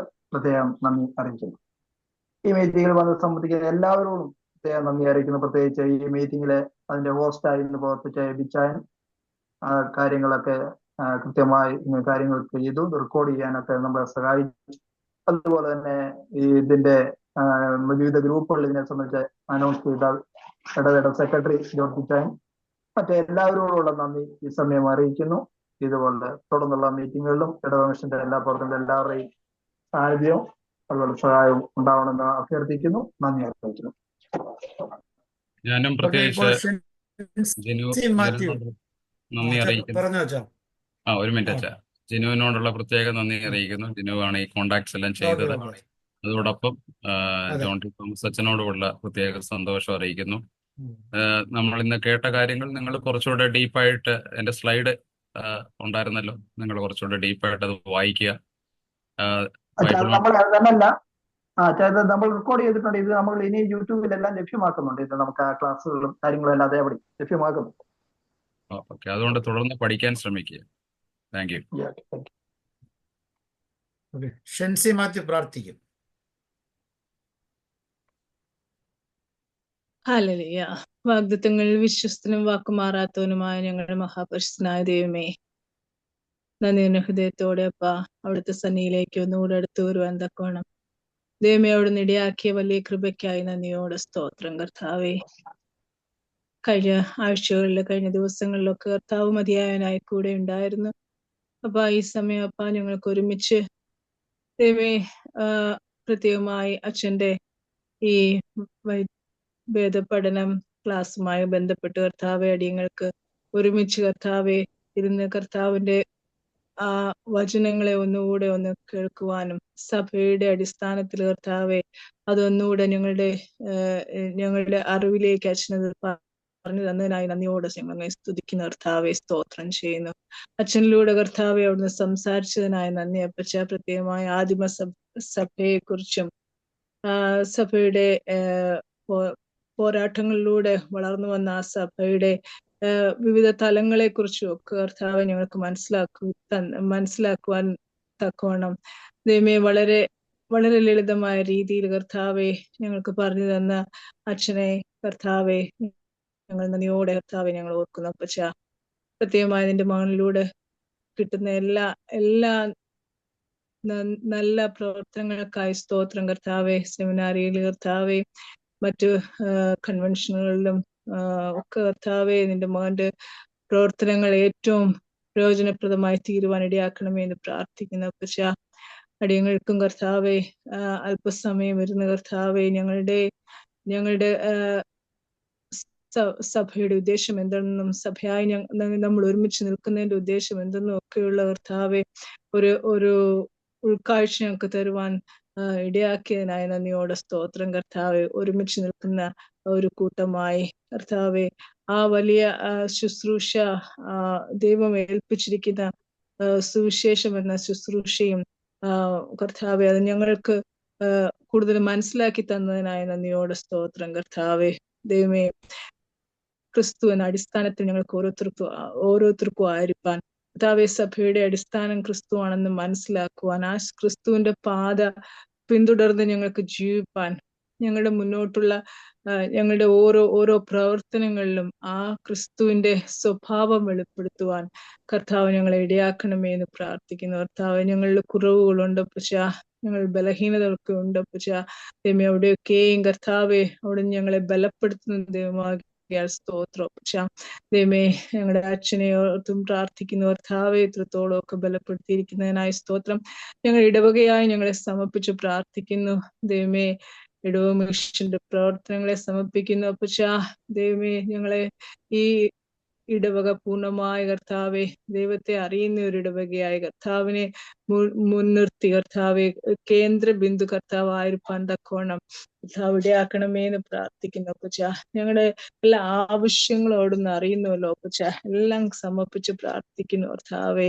ദൈവമേ ഇതിന്റെ പ്രവർത്തിച്ചിരിക്കുന്ന എല്ലാവരെയും സമർപ്പിക്കുന്നു. പ്രത്യേകിച്ച് ഇടവക മിഷന്റെ ഭാരവാഹികളെ ഒക്കെ സമർപ്പിച്ച് പ്രാർത്ഥിക്കുന്നു കർത്താവെ. അവരെയൊക്കെയും കൂടുതലായി അവിടുന്ന് എടുത്തുപയോഗിക്കണമേ. ദൈവരാജ്യ മഹിമയ്ക്കായിട്ട് കർത്താവെ മഹത്വത്തിനായിട്ട് തീരുവാൻ ഇടയാക്കണമേ എന്ന് പ്രാർത്ഥിക്കുന്നു കർത്താവെ. ദൈവമേ ഞങ്ങളെ വീണ്ടും തിരുസനിലേക്ക് വെക്കുന്നു പക്ഷേ അച്ഛനെ വീണ്ടും സമർപ്പിച്ച് പ്രാർത്ഥിക്കുന്നു കൊടുത്തിരിക്കുന്ന ജ്ഞാനത്തിനും ആ വലിയ വിവേകത്തിനുമായി സ്തോത്രം കർത്താവെ. തുടർന്നും കർത്താവ് എടുത്ത് ഉപയോഗിക്കണമേ എന്ന് പ്രാർത്ഥിക്കുന്നു അപ്പ. ഇപ്പോൾ ഞങ്ങൾ പിരിഞ്ഞു പോകുന്ന കർത്താവെ പിരിയാത്തവനായ ഞങ്ങളുടെ കർത്താവ് കൂടെ ഇരുന്ന് ഞങ്ങളെ വഴി നടത്തിക്കൊള്ളണമേ. ഇനി ഞങ്ങൾ കൂടി വരും വരെയും അവിടുത്തെ വലിയ ചിറകിന്റെ മറവിൽ ഞങ്ങളെ മറച്ചുകൊള്ളണമേ എന്ന് പ്രാർത്ഥിക്കുന്നു. എല്ലാ നന്മകൾക്കും സ്തോത്രം. സകല യേശു നാമത്തിൽ തന്നെ കൃപയോട് കേൾക്കണമേ. ആമേൻ. സ്വർഗ്ഗസ്ഥനായ പിതാവേ, നിങ്ങളുടെ നാം പരിശുദ്ധമാക്കപ്പെടണമേ. പോലെ ആവശ്യലാകാരം കടക്കാടും ക്ഷമിച്ചിരിക്കുന്ന പോലെ പ്രവേശിപ്പിക്കരുത് ദുഷ്ടൊടിച്ചുള്ളണമേ. ഞങ്ങളുടെ നാരാജ്യത്തെയും മഹത്വം അച്ഛൻ ആശീർവാദം പറഞ്ഞാട്ട്. പിതാവും പുത്രനും പരിശുദ്ധ റുഹായുമാകുന്ന ത്രിയേക ദൈവത്തിന്റെ നിരന്തര സാന്നിധ്യവും കൂട്ടായ്മയും കാവലും നമ്മളോടുകൂടെ എപ്പോഴും ഇരിക്കുകയും യേശുക്രിസ്തു എന്ന അടിസ്ഥാനത്തിൽ നിലനിന്നുകൊണ്ട് സഭയുടെ വിശാലമായ അർത്ഥം മനസ്സിലാക്കിക്കൊണ്ട് ഈ കാലഘട്ടത്തിൽ വിശ്വാസത്തെ പ്രഖ്യാപിക്കുന്നതിനും സാക്ഷ്യത്തോടെ ദൈവരാജ്യത്തിന്റെ പ്രവർത്തനത്തിൽ പങ്കാളികളാകുന്നതിനും ഇടവകയായി ഇടവ മിഷനായി നമ്മളെ ഓരോരുത്തരെയും ദൈവം ശക്തീകരിക്കുമാറാകട്ടെ. ആമേൻ. ആമേൻ. പ്രത്യേകിച്ച് നന്ദി ഇതിന് നേതൃത്വം നൽകിയ ജിനോടുള്ള നന്ദി